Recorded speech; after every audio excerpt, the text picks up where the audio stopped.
ಜಯತಿ ಹರಿರಚಿಂತ್ಯಃ ಸರ್ವದೇವೈಕವಂದ್ಯಃ ಪರಮಗುರುರಭೀಷ್ಟಾವಪ್ತಿದಃ ಸಜ್ಜನಾನಾಂ ನಿಖಿಲಗುಣಗಣಾರ್ಣೋ ನಿತ್ಯನಿರ್ಮುಕ್ತದೋಷಃ ಸರಸಿಜನಯನೋऽಸೌ ಶ್ರೀಪತಿರ್ಮಾನದೋ ನಃ ಅಶೇಷವಾಜ್ಜಾಡ್ಯಮಲಾಪಹಂತ್ರಿ ನವಂ ನವಂ ಸ್ಪಷ್ಟಸುವಾಕ್ಪ್ರದಾಯಿನಿ ಮಮೇಹ ಜಿಹ್ವಾಗ್ರಸುರಂಗನರ್ತಕೀ ಭವಪ್ರಸನ್ನಾ ವದನೇ ಚ ಮೇ ಶ್ರೀಃ ವ್ಯಾಪ್ತಿರ್ಯಸ್ಯ ನಿಜೇ ನಿಜೇನ ಮನಸಾ ಪಕ್ಷೇ ಸಪಕ್ಷೇ ಸ್ಥಿತಿಃ ವ್ಯಾವೃತ್ತಿಶ್ಚ ವಿಪಕ್ಷತೋऽಥ ವಿಷಯೇ ಸಕ್ತಿರ್ನ ವೈ ಬಾಧಿತೆ ನೈವಾಸ್ತಿ ಪ್ರತಿಪಕ್ಷಯುಕ್ತಿರತುಲಂ ಶುದ್ಧಂ ಪ್ರಮಾಣಂ ಸಮೇ ಭೂಯಾತ್ ತತ್ವವಿನಿರ್ಣಯಾಯ ಭಗವಾನ್ ಆನಂದತೀರ್ಥೋ ಮುನಿಃ ವಾಣಿತೆ ಕರವಾಣ್ಯಂಬ ಚರಣೋ ಹೃದಿ ಸರ್ವದಾ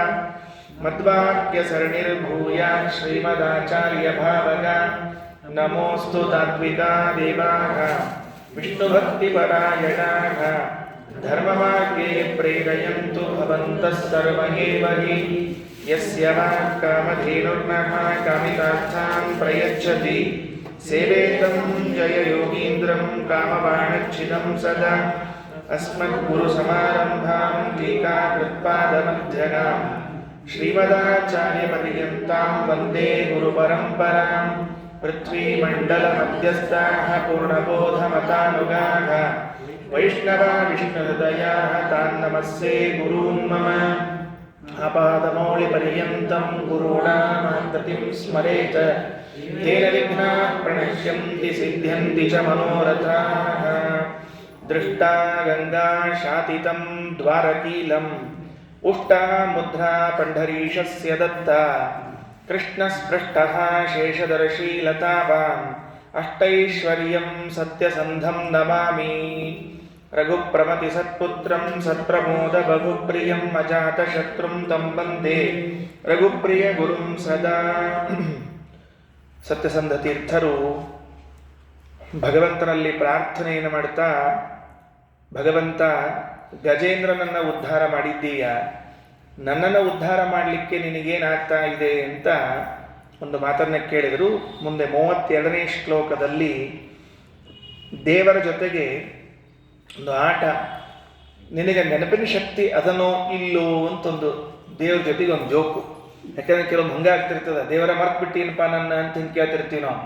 ಅದಕ್ಕೆ ಸತ್ಸಂಗ ತೀರ್ಥರೇ ಕೇಳ್ತಿರ್ತ, ಹರೇ ಸ್ಮೃತಿರ್ನ ಚಾಸ್ತಿ ಚೇತ್ ಕಥಂ ಮಮಾಗ ಸಂಸ್ಮೃತಿ ಕೃತಂ ಸ್ಮರೇತಿ ಛತ್ರಹಿ ಯದಾಹ ತನ್ನ ವೇತ್ಸಿ ಕಿಂ. ಹರೇ, ಹೇ ಹರೇ, ಹೇ ಹರೇ ಸ್ಮೃತಿರ್ನ ಚಾಸ್ತಿ ಚೇತ್, ಭಗವಂತ ನಿನಗೆ ನನ್ನ ನೆನಪಿಲ್ಲ ಅಂತಂದ್ರೆ, ನನ್ನ ರಕ್ಷಣಾ ಮಾಡಬೇಕು, ನಾವು ಇದ್ದೀನಿ ಅಂತನ್ನೋ ನೆನಪು ನಿನಗೆ ಇದ್ದಿದ್ದಿಲ್ಲ ಅಂದರೆ, ಕಥಂ ಮಮ ಆಗಸಾಂ ಸ್ಮೃತಿ, ನನ್ನ ಪಾಪದ ನೆನಪು ಮಾತ್ರ ನಿನಗೆ ಯಾಕದಪ್ಪ? ನನ್ನ ಪಾಪದ ನೆನಪದ ಇಲ್ಲ ನಿನಗೆ. ಇವನು ಪಾಪಿ ಇದ್ದಾನ, ಇವನು ರಕ್ಷಣಾ ಮಾಡಬಾರ್ದು, ಇವನು ದೂರ ಇಡಬೇಕು, ಇವನ್ಗೆ ಯಾಕೆ ಅನುಗ್ರಹ ಮಾಡಬೇಕು ಅಂತ ಅನ್ಕೊಂಡಿಲ್ಲ. ಮತ್ತು ನನ್ನ ಪಾಪದ ಸ್ಮೃತಿಗಳು ಮಾತ್ರ ಇದ್ದು ನನ್ನ ಸ್ಮೃತಿಯೇ ಇಲ್ಲ ಅಂದರೆ ಏನರ್ಥ ಅದಕ್ಕೆ? ಹರೇ ಸ್ಮೃತಿರ್ನ ಚಾಸ್ತಿ ಚೇತ್, ನಿನಗೆ ಸ್ಮರಣೆಯೇ ಇಲ್ಲ, ನೆನಪಿನ ಶಕ್ತಿಯೇ ಇಲ್ಲ ಅಂದರೆ ಕಥಂ ಮಮ ಆಗಸಾಂ ಸ್ಮೃತಿ, ನನ್ನ ಸ್ಮರಣೆ ಹ್ಯಾಕೆ ಬರಲಿ, ಯಾಕೆ ನನ್ನ ಪಾಪಗಳ ಸ್ಮರಣೆ ಹ್ಯಾಕೆ ಬಂತು? ಅಷ್ಟೇ ಅಲ್ಲ, ಕೃತಂ ಸ್ಮರೇತಿ ಚ ತ್ರಯೀ, ತ್ರಯಿ ಅಂದರೆ ವೇದ. ಯಾವ ವೇದ ಅದು? ಈಶಾವಾಸ್ಯ ಉಪನಿಷತ್ತು. ಕೃತೋ ಸ್ಮರ ಕೃತಂ ಸ್ಮರ ಕೃತಂ ಸ್ಮರ ಅಂತ ಮಂತ್ರ ಹೇಳಿಕತ್ತದ. ಭಗವಂತ ನಾವು ಮಾಡಿದ್ದನ್ನೆಲ್ಲ ನೆನಪು ಮಾಡಿಕೋ, ನಾವು ಮಾಡಿದ್ದನ್ನೆಲ್ಲ ನೆನಪು ಮಾಡ್ಕೋ, ಮರಿಬೇಡ ಮರಿಬೇಡ ಅಂತ ಹೇಳಿಕತ್ತದ. ಇದಕ್ಕೆ ಅರ್ಥ ಬೇರೆ ಬರದಾರ ಶ್ರೀಮದಾಚಾರ್ಯರು. ಹಿಂಗೆ ಅರ್ಥ ಅಲ್ಲ. ಉಪನಿಷತ್ತು ಮೂಲತಃ ಏನು ಹೇಳ್ತದೆ, ದೇವರೇ ನನ್ನನ್ನು ಮರಿಬೇಡ ಅಂತ, ಅದನ್ನೆಲ್ಲ ಹಾಗೆ ಅರ್ಥ ತಗೊಳ್ಬಾರ್ದು. ಯಾಕಂದರೆ ದೇವರಿಗೆ ವಿಸ್ಮರಣೆ ಅಂತ ಅನ್ನುವುದು ಇಲ್ಲ. ಯಾವಾಗ ವಿಸ್ಮರಣೆ ಬರಬೇಕು? ಜನ್ಯಜ್ಞಾನ ಇದ್ರೆ, ಅಂದರೆ ಯಾವುದನ್ನೋ ಒಂದು ನೋಡ್ತಾನ, ಜ್ಞಾನ ಹುಡುಕ್ತದ, ಹುಟ್ಟಿದ ಜ್ಞಾನ ಹೋಗ್ತದ, ಆಮೇಲೆ ನೆನಪು ಮಾಡಿಕೋ ಅಂತಂದ್ರೆ ಹಂಗಿಲ್ಲೇ ಇಲ್ಲ ಭಗವಂತನಿಗೆ. ಹಾಗಾಗಿ ವಿಸ್ಮರಣೆ ಎಂಬುದು ಇರೋದಿಲ್ಲ. ಈ ಮಂತ್ರಕ್ಕೆ ಬೇರೆ ಅರ್ಥ ಅದ. ಆದರೂ ಸತ್ಯಸಂಧ ತೀರ್ಥರು ಒಂದು ಸಾಮಾನ್ಯ ಅಭಿಪ್ರಾಯದಲ್ಲಿ ಕಥಂ ಸ್ಮರೇಚಿತತ್ರಯಿ ಯದಾಹ ತನ್ನ ವೇತ್ಸಿಕ್ಯಂ, ನಾನು ಮಾಡಿದ್ದನ್ನು ನೆನಪಿಟ್ಟುಕೋ ಅಂತ ಹೇಳ್ತಿದ್ದಾರೆ. ಯಾಕಪ್ಪ ನೀನು ನೆನಪಿಟ್ಕೊಳ್ಳಿಕ್ಕೆ ಆಗ್ತಿಲ್ವಾ ಅಂತ ದೇವರ ಜೊತೆಗೆ ಮಾತನಾಡಿದಂತೆ ಸ್ತೋತ್ರವನ್ನು ಬರೀತಾರೆ. ಇದಕ್ಕೆ ವ್ಯಾಖ್ಯಾನಕಾರ ತಿಳಿಸ್ತಾರೆ. ಏನಪ್ಪಾ ದೇವರೇ, ಎಷ್ಟು ದಿವಸ ಆಯ್ತು ನಾವು ನೀವು ಜೊತೆಗಿದ್ದವನು ಮರಿತಾರ ಯಾರು ಹೇಳಿ ನೋಡಂತ. ಅದಕ್ಕೆ ಹರೇ ಏತಾವತ್ ಕಾಲಂ ಆವಯೋಹೋ ಸಹ ಅವಸ್ಥಾನೇಪಿ, ಜೊತೆಗೆ ಇದ್ದೀವಿ. ಎಲ್ಲಿದ್ದೀವಿ? ಒಂದೇ ದೇಹದಲ್ಲಿ ಇಬ್ಬರು ಒಂದೇ ಕಡೆಗೆ ಮನೆ ಮಾಡಿದ್ದೀವಿ. ದ್ವಾಸುಪರ್ಣ ಸೈಜಾ ಸಖಾಯ ಸಮಾನಂ ವೃಕ್ಷಂ ಪರಿಷಸ್ವ ಜಾತೆ. ಒಂದೇ ದೇಹವೆಂಬ ವೃಕ್ಷದಲ್ಲಿ ಒಂದೇ ಟಂಗಿ ಮೇಲೆ ಇಬ್ರು ಕೂತೀವಂತ. ಅವ ಆ ಕಡೆ ಕೂತಾನ, ನಾವು ಈ ಕಡೆ ಕೂತೀವಿ. ಬಹಳ ಚಂದದ ಇದು ಉಪನಿಷತ್ತು. ಅಥರ್ವಣ ಉಪನಿಷತ್ತು ಹೇಳೋ ಕಾಲಕ್ಕೆ ದೇಹವೆಂಬ ವೃಕ್ಷದಲ್ಲಿ ಎರಡು ಪಕ್ಷಿಗಳು ಕೂತಾವಂತ. ಜೊತೆಗೇ ಅವ, ಜೊತೆಗಿದ್ರೂ ಕೂಡ ನೀ ಯಾಕೆ ನನ್ನ ಮರ್ತಿಪ್ಪ ನೀನು? ಏನೋ ನೋಡ್ರಿ, ನೀವೊಂದು ಯಾವುದೋ ಊರಿನಾಗಿದ್ದಿ, ನಾವೊಂದು ಹೆಂಗೆ ನೆನಪಿರ್ಬೇಕ್ರಿ ಅಂತ ಅನ್ಬಹುದು. ಯಾವಾಗ ಅನ್ಬಹುದು? ದೂರ ಇದ್ದಾಗ ಮಾತ್ರ ಸ್ಮರಣೆಗೆ ಬರುವುದಿಲ್ಲ ಅಂತ. ಹತ್ತಿರದಲ್ಲೇ ಇದ್ದೀವಿ. ಎಷ್ಟು ಹತ್ತಿರದಲ್ಲಿ ಇದ್ದೀವಿ ಅಂದರೆ ಒಂದೇ ದೇಹದಲ್ಲಿ ಒಂದೇ ಹೃದಯದಲ್ಲಿ, ಆ ಕಡೆ ನೀನು ಈ ಕಡೆ ನಾನು. ಇಷ್ಟಿದ್ರೂ ಸಹಿತಕ್ಕೆ ನನ್ನ ಸ್ಮರಣೆ ಮಾಡಂಗಿಲ್ಲ ಅಂದ್ರೆ ಏನಪ್ಪ ನೀನು? ಇಲ್ಲ. ಅದಕ್ಕೆ ಮತ್ತೊಂದು ಮಾತ್ರಿ ವ್ಯಾಖ್ಯಾನಕಾರ ತಾತ್ಪರ್ಯದಲ್ಲಿ ಶ್ರೀಮದಾಚಾರ್ಯ ಒಂದು ಮಾತು ಹೇಳ್ಯಾರ. ಜೊತೆಗಿದ್ರೂ ಸ್ನೇಹಿತರಾಗಿದ್ರು ಮರ್ತೋಗ್ಬಿಡ್ತದಂತ. ಅಥವಾ ಸ್ನೇಹ ಒಪ್ಪಿಕೊಳ್ಳಿಕ್ಕೆ ನೀ ನಮ್ಮವ ಅಂತ ಒಪ್ಪಿಕೊಳ್ಳಿಕ್ಕೆ ತಯಾರಾಗೋದಿಲ್ಲ ಅಂತ. ಎಲ್ಲಿ? ದ್ರುಪದ ರಾಜನ ಕಡೆಗೆ ದ್ರೋಣಾಚಾರ್ಯ ಹೋಗಿದ್ರಂತ. ದ್ರುಪದ ರಾಜನ ಕಡೆಗೆ ದ್ರೋಣಾಚಾರ್ಯ ಹೋದಾಗ ದ್ರೋಣಾಚಾರ್ಯ ಕೇಳಿದ್ರಂತ, ಮತ್ತು ನೀ ನಮ್ಮ ವಿದ್ಯಾಪೀಠದಾಗ ಓದಿದ್ದಿ ನಮ್ಮ ಅಪ್ಪನ ಕಡೆಗೆ, ಅಭ್ಯಾಸ ಮುಗಿಸ್ಕೊಂಡು ಹೋಗೋ ಕಾಲಕ್ಕೆ ಹೇಳಿದ್ದಿ, ಆಚಾರ್ಯ ನಾಳೆ ರಾಜ ಆಗ್ತೀನಿ, ನೀವು ಆಚಾರ ಆದ್ರಿಂದ ನಮ್ಮ ಮನೆಗೆ ಬರ್ಬೇಕ, ಮತ್ತೆ ಈಗ ಹೇಳಿ ಆಮಂತ್ರಣ ಕೊಟ್ಟಿರ್ತೀನಿ, ಎಲ್ಲರ ಮರ್ತಿರ್ತೀರಿ ಅಂತೆಲ್ಲ ಹೇಳಿ ಬಂದಿದ್ನಂತ. ಅಶ್ವತ್ಥಾಮಾಚಾರ್ಯರಿಗೆ ಒಂದು ಹಾಲು ಕುಡಿಬೇಕಾತು, ಒಂದು ಆಕಳು ಇದ್ದಿದ್ದಿಲ್ಲ ಅಂತ ಆಕಳ ಕೇಳೋಣ ಅಂತ ದ್ರುಪದ ರಾಜನ ಮನೆಗೆ ಹೋದ್ರೆ, ಯಾರು ನೀವು ಅಂತ ಕೇಳಿದಂತ ದ್ರುಪದ ರಾಜ. ನಾನು ನಿನ್ನ ಫ್ರೆಂಡು ಅಂದ್ರೆ, ನನಿರ್ಧನೋ ರಾಜಸಖ ಭವೇತ, ದರಿದ್ರನಾದವನು ಎಂದು ಇನ್ನೊಬ್ಬನಿಗೆ ಮಿತ್ರನಾಗುವುದಿಲ್ಲ. ಈ ನ್ಯಾಯವನ್ನು ಇಟ್ಕೊಂಡು ವ್ಯಾಖ್ಯಾನ ಮಾಡ್ತಾರೆ ನಮ್ಮ ವ್ಯಾಖ್ಯಾನಕಾರ ಗಲಗಲಿಯಾಚಾರ್ಯರು ಮತ್ತು ವರ್ಖೇಳಿಯಾಚಾರ್ಯ. ಏನಂತ? ಸ್ವಾಮಿ ನೀ ಲಕ್ಷ್ಮೀಪತಿ, ನಾ ದರಿದ್ರ. ಆಚಾರ್ಯ ಹೇಳ್ಯಾರಲ್ಲ, ನನಿರ್ಧನೋ ರಾಜಸಖೋ ಭವೇತಿ ಅಂತ ತಿಳ್ಕೊಂಡು ದರಿದ್ರ ಜೊತೆಗೆ ಸ್ನೇಹ ಮಾಡಬಾರ್ದು. ಹಾಗಾಗಿ ನನ್ನ ಮರ್ತು ಬಿಟ್ಟಿಯೋ ಏನೋ ನಾ ದರಿದ್ರ ಅಂತ ತಿಳ್ಕೊಂಡು. ಎಷ್ಟು ಅದ್ಭುತ ವ್ಯಾಖ್ಯಾನ. ಸತ್ಯಸಂಧ ತೀರ್ಥರ ಒಂದು ವಾಕ್ಯ, ಹರೇ ಸ್ಮೃತಿರ್ ನಚಾಸ್ತಿ ಚೇತ್, ಭಗವಂತನೇ ನಿನಗೆ ನನ್ನ ಸ್ಮರಣೆ ಇಲ್ಲದೆ ಹೋದರೆ. ಯಾಕೆ? ದ್ರೋಣಾಚಾರ್ಯ ಹೋಗಿ ನಾನು ನೀನು ಫ್ರೆಂಡ್ ಅಂದ್ರೆ ನೀವ್ಯಾರು ನಂಗೆ ಗೊತ್ತಿಲ್ಲ ಅಂದ. ಯಾಕೆ? ನನಿರ್ಧನೋ ರಾಜಸಖೋ ಭವೇತ. ಹಣವಿಲ್ಲದೆ ಇದ್ದವನ್ನು ಹೆಣಕ್ಕಿಂತ ಕಡೆ ಕಾಣ್ತಾರಂತೆ ಪಾಪ. ಹಣವಿಲ್ಲದೆ ಇದ್ರೆ ಹೆಣಕ್ಕಿಂತ ಕಡೆ ಇರುತ್ತೆ. ಅದಕ್ಕೆ ಮೃಚ್ಛಕಟಿಕ ಅಂತ ಒಂದು ನಾಟಕ ಅದ ರೀ, ಬಹಳ ಚಂದ ಸಂಸ್ಕೃತ. ಶೂದ್ರಕ ಅಂತ ಅವ ರಾಜ, ಅವನ ಹೆಸರು ಶೂದ್ರಕರಿ, ಅವ ಶೂದ್ರ ರಾಜ. ಅವ ಮೃಚ್ಛಕಟಿಕ ಅಂತ ಒಂದು ನಾಟಕ ಬರ್ದಾನ. ಅದರೊಳಗೆ ಒಬ್ಬ ಚಾರುದತ್ತ ಅಂತ ಬರ್ತಾನೆ, ಒಂದು ಪಾರ್ಟ್ ಕ್ಯಾರೆಕ್ಟರ್. ಅವ ಸಂಪತ್ತಿದ್ದಾಗ ಬೇಕಾದಷ್ಟು ದಾನ ಮಾಡಿಬಿಟ್ಟಿರ್ತಾನೆ. ಬಡತನ ಬಂದಾಗ ಅವ್ನು ಯಾರೂ ಮಾತಾಡ್ಸ್ತಾರಂಗಿಲ್ಲ ಊರೊಳಗೆ. ಅದಕ್ಕೆ ಒಂದು 4 ಶ್ಲೋಕ ಬರ್ದಾನ್ರಿ ಬಡತನದ ಮೇಲೆ. ಎಷ್ಟು ಚಂದ ಬರ್ದಾನ ಅಂತಂದ್ರೆ, ಬಡತನದಲ್ಲಿ ಇದ್ದವ್ರನ್ನ ಕಂಡ್ರೆ, ಹಾವು ಕಂಡ್ರೆ ಹೆಂಗೆ ದೂರ ಜಿಗಿತೀವಿ ಹಂಗೆ ಜಿಗಿತೀವತ್ತು ನಾವೆಲ್ಲ. ಹಾವಿನ ಕಂಡ್ಕೊಂಡು ಹೆಂಗೆ ಓಡಿ ಹೋಗ್ತೀವಿ, ಹಂಗೆ ದುಡ್ಡು ಇಲ್ಲದೆ ಇದ್ದವ್ರು ನೋಡಿದ ಕೂಡ ಅವನ ಹತ್ರ ಹೋಗ್ಬೇಡ್ರೆ, ಯಾಕಂದ್ರೆ ದುಡ್ಡು ಅವ್ನು ನಮ್ಮ ಹತ್ರ ಬರ್ತಾನೆ. ಎದಕ್ಕೆ ಬರ್ತಾನೆ? ನಮಗೇನೋ ಕಿತ್ಕೋಬೇಕು ಅಂತ ಬರ್ತಾನೆ, ನಮ್ಮನ್ನೇನೋ ಪಡಿಬೇಕು ಅಂತ ಬರ್ತಾನೆ. ಅವನ ಹತ್ರ ಹೋಗಬಾರ್ದು ಅಂತ ದೂರ ಹೋಗ್ತಾರಂತ. ದುಡ್ಡಿಲ್ಲದೆ ಇದ್ದವ್ರ ಜೀವನದೊಳಗೆ ಅವ ಬದುಕಿದ್ದದ್ದು ಸತ್ತದ್ದು ಎರಡೂ ಒಂದೇ. ಅದ್ರೊಳಗೇನು ವ್ಯತ್ಯಾಸ ಇಲ್ಲ. ಉಸಿರಾಡ್ಕೋತ ಇದ್ದಾನ ಅಂಬೋದು ವ್ಯತ್ಯಾಸ ಹೇಳ್ಬೋದು ಅಷ್ಟೇ ಹೊರತಾಗಿ ಇನ್ನೇನಿಲ್ಲ. ಹಿಂಗೆ ಭಾಳ ಚಂದ ಮಾತು ಬರ್ದಾನ್ರಿ ಅವ. ಅದಕ್ಕೆ ನೀನು ಲಕ್ಷ್ಮೀಪತಿ ಸ್ವಾಮಿ, ನಾವು ದರಿದ್ರದವರು. ನಮ್ಮ ಜೊತೆ ನಮ್ಮ ನೆನಪು ಹೆಂಗಿರ್ತದೆ ನಿನಗೆ? ಅದಕ್ಕೆ ಹರೇ ಸ್ಮೃತಿರ್ ನಚಾಸ್ತಿ ಚೇತ, ನಿನಗೆ ನನ್ನ ಸ್ಮರಣೆ ಇಲ್ಲದೆ ಇದ್ದರೆ ಒಂದು ಪ್ರಶ್ನೆ ಕೇಳ್ತೀನಿ, ಕಥಂ ಮಮ ಆಗ ಸಂಸ್ಮೃತಿ. ಹಿಂಗಾರೆ ನನ್ನ ಪಾಪಗಳಷ್ಟ ಯಾಕೆ ನೆನಪಪ್ಪ ನಿನಗೆ? ನನ್ನನ್ನು ರಕ್ಷಣಾ ಮಾಡೋದು ಮರ್ತೋಗೇದ, ಆದರೆ ಇವನಿಗೆ ಶಿಕ್ಷಾ ಕೊಡಬೇಕು, ಇವನು ದೂರ ಇಡಬೇಕು ಅಂತ ಪಾಪದ ನೆನಪಷ್ಟ ಅಲ್ಪ ಯಾಕದೆ ಹಿಂಗದ?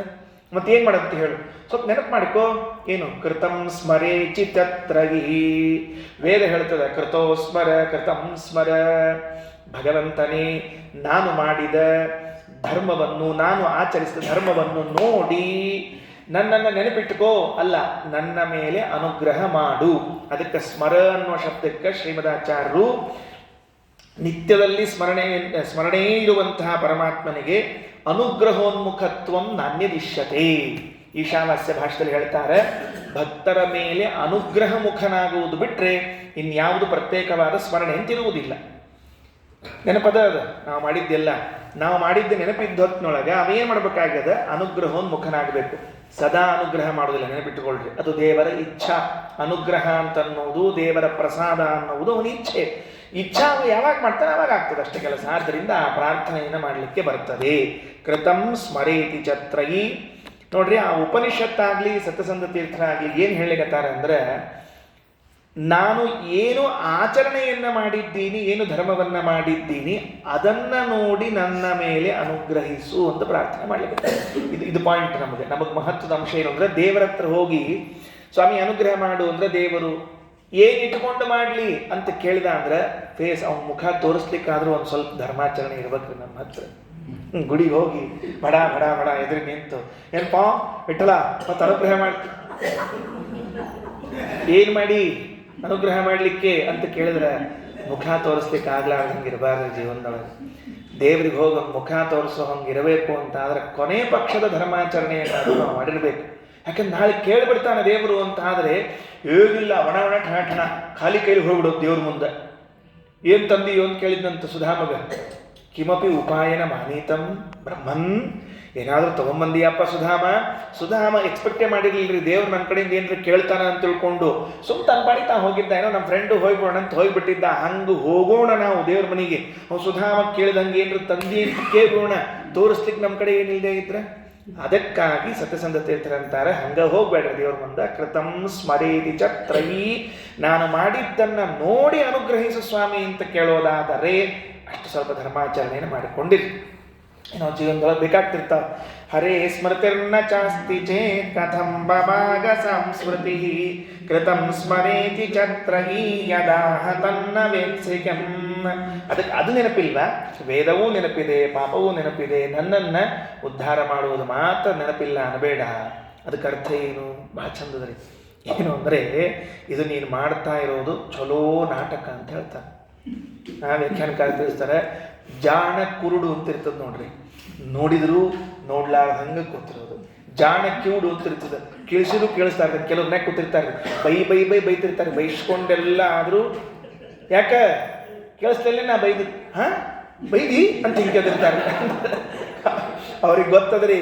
ಏನು ಗೊತ್ತದ ಅಂದ್ರೆ, ನಾವು ಅವ್ರು ಬೈದದ್ದಕ್ಕೆ ರಿಯಾಕ್ಟ್ ಮಾಡಿದಂದ್ರೆ ಮನೆಯೊಳಗೆ ಕುರುಕ್ಷೇತ್ರ ಆಗ್ತದೆ ಅಂತ ಗೊತ್ತದೆ. ಅದಕ್ಕೆ ಜಾಣ ಕುರುಡು ಕೇಳಿಸಂಗೇ ಇಲ್ಲ, ಜಾಣ ಕುರುಡು ಕಾಣಿಸಂಗಿಲ್ಲ, ಜಾಣ ಕಿವುಡು ಕೇಳಿಸಂಗೇ ಇಲ್ಲ. ಹಂಗೆ ಜಾಣ ಮರೆವು ಅಂತ ಒಂದು ಇರ್ತದ್ರಿ. ಅದಕ್ಕೆ ಜಾಣ ಮರೆವು ಅಂತ ಕರೀತಾರೆ. ಎಲ್ಲ ನೆನಪಿರ್ತದೆ. ಹೌದಾ ನೀ ಹೇಳಿದ್ದು, ಅಯ್ಯೋ ಮರ್ತೇ ಹೋಗ್ಬಿಡ್ತಲ್ಲಪ್ಪ ಅಂತ ಇರ್ತಾರೆ. ಹಿಂಗೆ ಕೆಲವ್ರು ಮಾಡ್ತಿರ್ತಾರೆ. ಅದ್ರ ಹೆಸರು ಹೇಳೋದಿಲ್ಲ ಈಗ, ಉಪನ್ಯಾಸದ ಅವ್ರ ಹೆಸರು ಹೇಳಬಾರ್ದು. ಕೆಲವೊಮ್ಮೆ ದೊಡ್ಡ ಮಂದಿ ಹಿಂಗೆ ಮಾಡ್ತಿರ್ತಾರೆ. ನಮ್ಮ ಮನೆಗೆ ಬರ್ರಿ ಹಂಗೆ ಹೇಳ್ತಾರಲ್ಲ, ಬರ್ಲಿಕ್ಕೆ ಆಗಿರಂಗಿಲ್ಲ. ಮುಂದಿನ ಸಲ ಬಿಟ್ಟಾದಾಗ ಅಲ್ರಿ ಆಚಾರ ಹೋದ ಸಲ ಕರೆದಿದ್ದು. ಹೌದಾ ನೆನಪೇ ಇಲ್ಲ ನೋಡಪ್ಪ ನನಗೆ ಅಂತ ಹಿಂಗೆ ಬಿಡ್ತಾರೆ. ಇದನ್ನು ಸ್ವಾಮಿಗಳ ವಿಷಯದಲ್ಲಿ ಲಘು ಅಪ್ಲೈ ಮಾಡ್ಕೋಬೇಕ್ರಿ, ಅಂದ್ರೆ ಲಘು ಅರ್ಥ ಆಗ್ತದೆ. ಸ್ವಾಮಿ ಹೋದ ಸಲ ಕರೆದಿದ್ದು, ಹೌದಾ ಕರೆದಿದ್ದೆ, ನೆನಪೇ ಇಲ್ಲ ನೋಡಪ್ಪ, ಭಾಳ ಗದ್ದಲ ಬರ್ತ ಹೋಗ್ಬಿಟ್ಟಿದೆ ಅಂತ ಹೇಳ್ಬಿಟ್ಟಿರ್ತಾರೆ. ಅದಕ್ಕೆ ಕೃತಂ ಸ್ಮರೇತಿ ಛತ್ರಯಿ ಯದಾಹ ತನ್ನ ವೇತ್ಸಿಕಿಂ ಅಂತ ಹೇಳಿದ್ರು. ಇದು 32. ಇನ್ನು 33ನೇ ಶ್ಲೋಕದಲ್ಲಿ ಮತ್ತೊಂದು ಮಾತು ಏನಂತಾರೆ? ಹರೇ ತವ ಪ್ರಿಯಾತ್ಮಜ ಸ್ನುಷಾನಪತ್ತದಾತ್ಮಜಾಃ ಮಯಾ ದಯಾರ್ಥಮಾದೃತ ವದಂತಿ ಕಿಂ ನ ತೆಂತಿ ಕಿಂ. ಹೋಗ್ಲಿ, ನಾನು ನಿನ್ನನ್ನು ಪ್ರೀತಿಸ್ತಾ ಇದ್ದೇನೆ, ನಿನ್ನಲ್ಲಿ ಭಕ್ತಿ ಮಾಡ್ತಿದ್ದೇನೆ, ನಿನ್ನ ಉದ್ದೇಶ ಇಟ್ಟುಕೊಂಡು ಕರ್ಮಗಳನ್ನು ಮಾಡ್ತಿದ್ದೇನೆ ಅಂತ ನನ್ನ ಕರ್ಮಗಳಿಗೆ ಸಾಕ್ಷಿಯಾದ ದೇವತೆಗಳು ನಿನ್ನ ಹತ್ರ ಒಂದು ಮಾತೂ ಹೇಳಲಿಲ್ವಾ? ಈ ಪ್ರಶ್ನೆ ಈಗ ಮುಂದಿಂತು.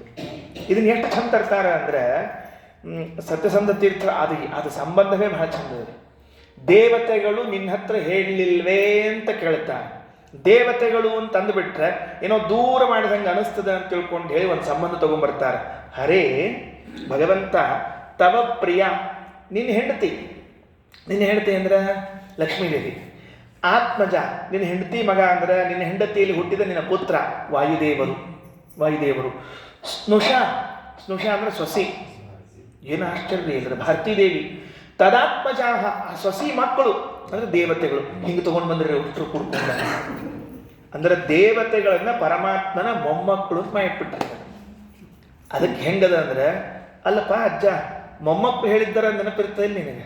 ನಂದು ಬಿಡು, ನಿನ್ನ ಮೊಮ್ಮಕ್ಕಳು ಹೇಳಿಕತ್ತಾವ. ಅಜ್ಜಗ ಮೊಮ್ಮಕ್ಕಳು ಹೇಳಿದ ನೆನಪಿರ್ತಾವ ಅಂತ ಮಕ್ಕಳು ಹೇಳಿದ ನೆನಪ ಇರಂಗಿಲ್ಲ ಅಂತ ಕೆಲವೊಮ್ಮೆ ಹಂಗಾಗಿರ್ತದೆ. ಅದಕ್ಕೆ ಕೆಲವು ನೋಡ್ರಿ ಪೇಟೆಗಿಂದ ಆ ಸಾಮಾನು ತಗೊಂಬ ಈ ಸೋಮು ತಗೊಂಬ ಅಂತ ಹೇಳ್ತಾರಲ್ಲ, ಮಗ ಕೇಳ್ತಾನೆ ಅಪ್ಪ ತಗೊಂಬ ಹೇಳಿದ್ದೇನೆ ಮರ್ತೋಡು, ಮೊಮ್ಮಗ ತಂದೆ ತಗೋ ಅಂತ ಕೊಟ್ಟಿರ್ತಾರೆ ಮೊಮ್ಮಗನ. ವಾ ಏನು ಮೊಮ್ಮಗನ ಮೇಲೆ ಪ್ರೀತಿಯೋ ಎಲ್ಲರ ಅಂತೇಳಿ ಹಂಗೆ ಹೇಳಿದರು. ಹರೇ ಓ ಭಗವಂತನೇ, ತವ ಪ್ರಿಯ ನಿನ್ನ ಹೆಂಡತಿ ಲಕ್ಷ್ಮೀದೇವಿ, ಅವಳಲ್ಲಿ ಹುಟ್ಟಿರುವಂತಹ ಆತ್ಮಜ ಅಂದರೆ ಮಗ, ಅವನ ಹೆಂಡತಿ ಅಂದ್ರೆ ಲಕ್ಷ್ಮೀದೇವಿ ಸೊಸಿ ಸ್ನುಷಾ, ಅವಳು ಯಾರು ಭಾರತೀ ದೇವಿ, ತವ ಆತ್ಮಜ ತದಾತ್ಮಜಾಹ ಅವಳ ಮಕ್ಕಳು ಯಾರು ದೇವತೆಗಳು ಅಂತ. ಇದು ಮಹಾಭಾರತ ತಾತ್ಪರ್ಯ ನಿರ್ಣಯದಲ್ಲಿ ಶ್ರೀಮದಾಚಾರ್ಯ ಹೇಳುವಂತಹ ಮಾತು. ದೇವತೆಗಳು ಇದೊಂದು ಒಂದು ತತ್ವ. ಇದು ಪ್ರಾಸಂಗಿಕವಾಗಿದೆ ಅಂತ ಹೇಳ್ತಿದ್ದೀನಿ. ಶ್ಲೋಕದ ಅಭಿಪ್ರಾಯ ತಿಳಿದಿದೆ ನಿಮಗೆ, ಪ್ರಾಸಂಗಿಕವಾಗಿದೆ ಅಂತ ಒಂದು ಮಾತು ಹೇಳ್ತಿದ್ದೀನಿ. ದೇವತೆಗಳಿಗೆ ಎಂತಹ ಲೋಭ ಇದೆ, ಪುಣ್ಯ ಲೋಭ, ಎಂತಹ ಸಾಧನೆಯ ಲೋಭ ಇದೆ ಅಂತಂದ್ರೆ ಭಗವಂತನಿಂದ ಸಾಕ್ಷಾತ್ತಾಗಿ ಹುಟ್ಟಿಬಿಡ್ತಾರೆ. ಅವರು ಅಷ್ಟು ದೊಡ್ಡ ಯೋಗ್ಯತೆ. ಚಕ್ಷೋ ಸೂರ್ಯೋ ಅಜಾಯತ ಮುಖಾರಿಂದ್ರಶ್ಚ ಅಗ್ನಿಶ್ಚ, ಭಗವಂತನಿಂದಲೇನೆ ದೇವತೆಗಳೆಲ್ಲ ಸಾಕ್ಷಾತ್ತಾಗಿ ಹುಟ್ಟಿಬಿಡುತ್ತಾರೆ. ಹುಟ್ಟಿದ ಮೇಲೂ ಕೂಡ ಬ್ರಹ್ಮದೇವರಿಂದ, ವಾಯುದೇವರಿಂದ, ಶೇಷ ಗರುಡ ರುದ್ರದೇವರಿಂದ ಮಕ್ಕಳಾಗಿ ಹುಟ್ಟಬೇಕು ಅಂತ ಪ್ರತ್ಯೇಕವಾಗಿ ತಪಸ್ಸು ಮಾಡಿ ಅವರವರ ಮಕ್ಕಳಾಗಿ ಬರ್ತಾರೆ. ಶ್ರೀಮದಾಚಾರ್ಯ ತಾತ್ಪರ್ಯದಲ್ಲಿ ಬಹಳ ಚೆನ್ನಾಗಿ ತಿಳಿಸ್ತಾರೆ. ಬಹಳ ಅದ್ಭುತವಾದ ಮಾತು. ಬ್ರಹ್ಮಾಂಡ ಪುರಾಣದ ಒಂದು ಮಾತು ಕೊಡ್ತಾರೆ ಶ್ರೀಮದಾಚಾರ್ಯ. ಏನಂತ, ದ್ರೌಪದಿ ದೇವಿ ಬಗ್ಗೆ ಹೇಳುವಾಗ ಯಾರು ಇವಳು ದ್ರೌಪದಿ ದೇವಿ ಪರಿಚಯ ಮಾಡಿಸ್ಬೇಕಲ್ಲ. ಬ್ರಹ್ಮಾಂಡ ಪುರಾಣದಲ್ಲಿ ವ್ಯಾಸರು ದ್ರೌಪದಿನ ಪರಿಚಯ ಮಾಡಿಸ್ತಾರೆ. ಯಾರು ಗೊತ್ತಾ, ಯಾರು ಗರುಡನನ್ನು, ಶೇಷನನ್ನು, ರುದ್ರನನ್ನು, ಇಂದ್ರನನ್ನು ಮಗನನ್ನಾಗಿ ಪಡೆದಳೋ ಸೈಷಾ ದ್ರೌಪದಿ, ಅವಳೇ ಈ ದ್ರೌಪದಿ ಅಲ್ವೋ ಅಂತ ಪರಿಚಯ ಮಾಡಿಸ್ತಾರೆ. ವ್ಯಾಸರಿಗೆ ಭಗವಂತನಿಗೆ ದ್ರೌಪದಿ ಪರಿಚಯ ಮಾಡಿಸುವಾಗ ಪಾಂಡವರ ಪತ್ನಿ ಭಾರತೀ ಅವತಾರ ಪರಿಚಯ ಮಾಡಿಸ್ಲಿಕ್ಕೆ ಬರ್ತಿತ್ತೋ ಇಲ್ಲೋ? ಹಾಗೆ ಮಾಡಲಿಲ್ಲ. ಹೇಗೆ ಪರಿಚಯ ಮಾಡಿಸಿದ್ರು ಅಂದ್ರೆ, ಗರುಡ ಶೇಷ ರುದ್ರ ಇಂದ್ರರ ಅಮ್ಮ,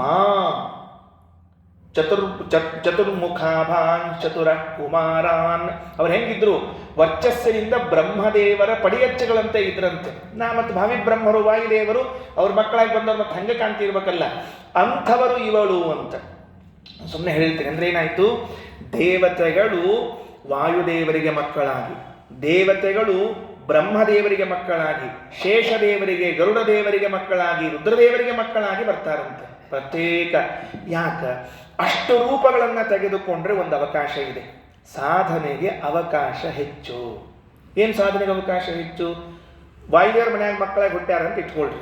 ಅಪ್ಪ ಮನೆಯಾಗಿದ್ದಾನೆ ವಾಯುದೇವರು, ಬಿಡ್ತಾನ ಮಕ್ಕಳು ಹಂಗೆ ಹಾಳು ಮಾಡಲಿಕ್ಕೆ, ಹಾಳಾಗಿ ಹೋಗಿ ಬಿಡ್ತಾನೆ. ಏನಂತಾರೆ, ಕೊಡ್ರಿ ಪಾಠ ಕೊಡ್ರಿ ಅಂತಾರೆ. ಹಾಗಾದರೆ ವಾಯುದೇವರ ಕಡೆಯಿಂದ ಅಧ್ಯಯನ, ವಾಯುದೇವರು ಮಾಡುವ ಎಲ್ಲ ಆಚರಣೆಗಳನ್ನು ನೋಡಿ, ವಾಯುದೇವರೇ ಪೂಜಾ ಮಾಡ್ಕೋತ ಕೂತದ್ದನ್ನು ಸಾಕ್ಷಾತ್ ನೋಡಿದ್ರೆ ಪಂಡಿತಾಚಾರ್ಯ ಪರಿಸ್ಥಿತಿ ಏನಾಗಿದೆ ಗೊತ್ತೋ ಇಲ್ಲ?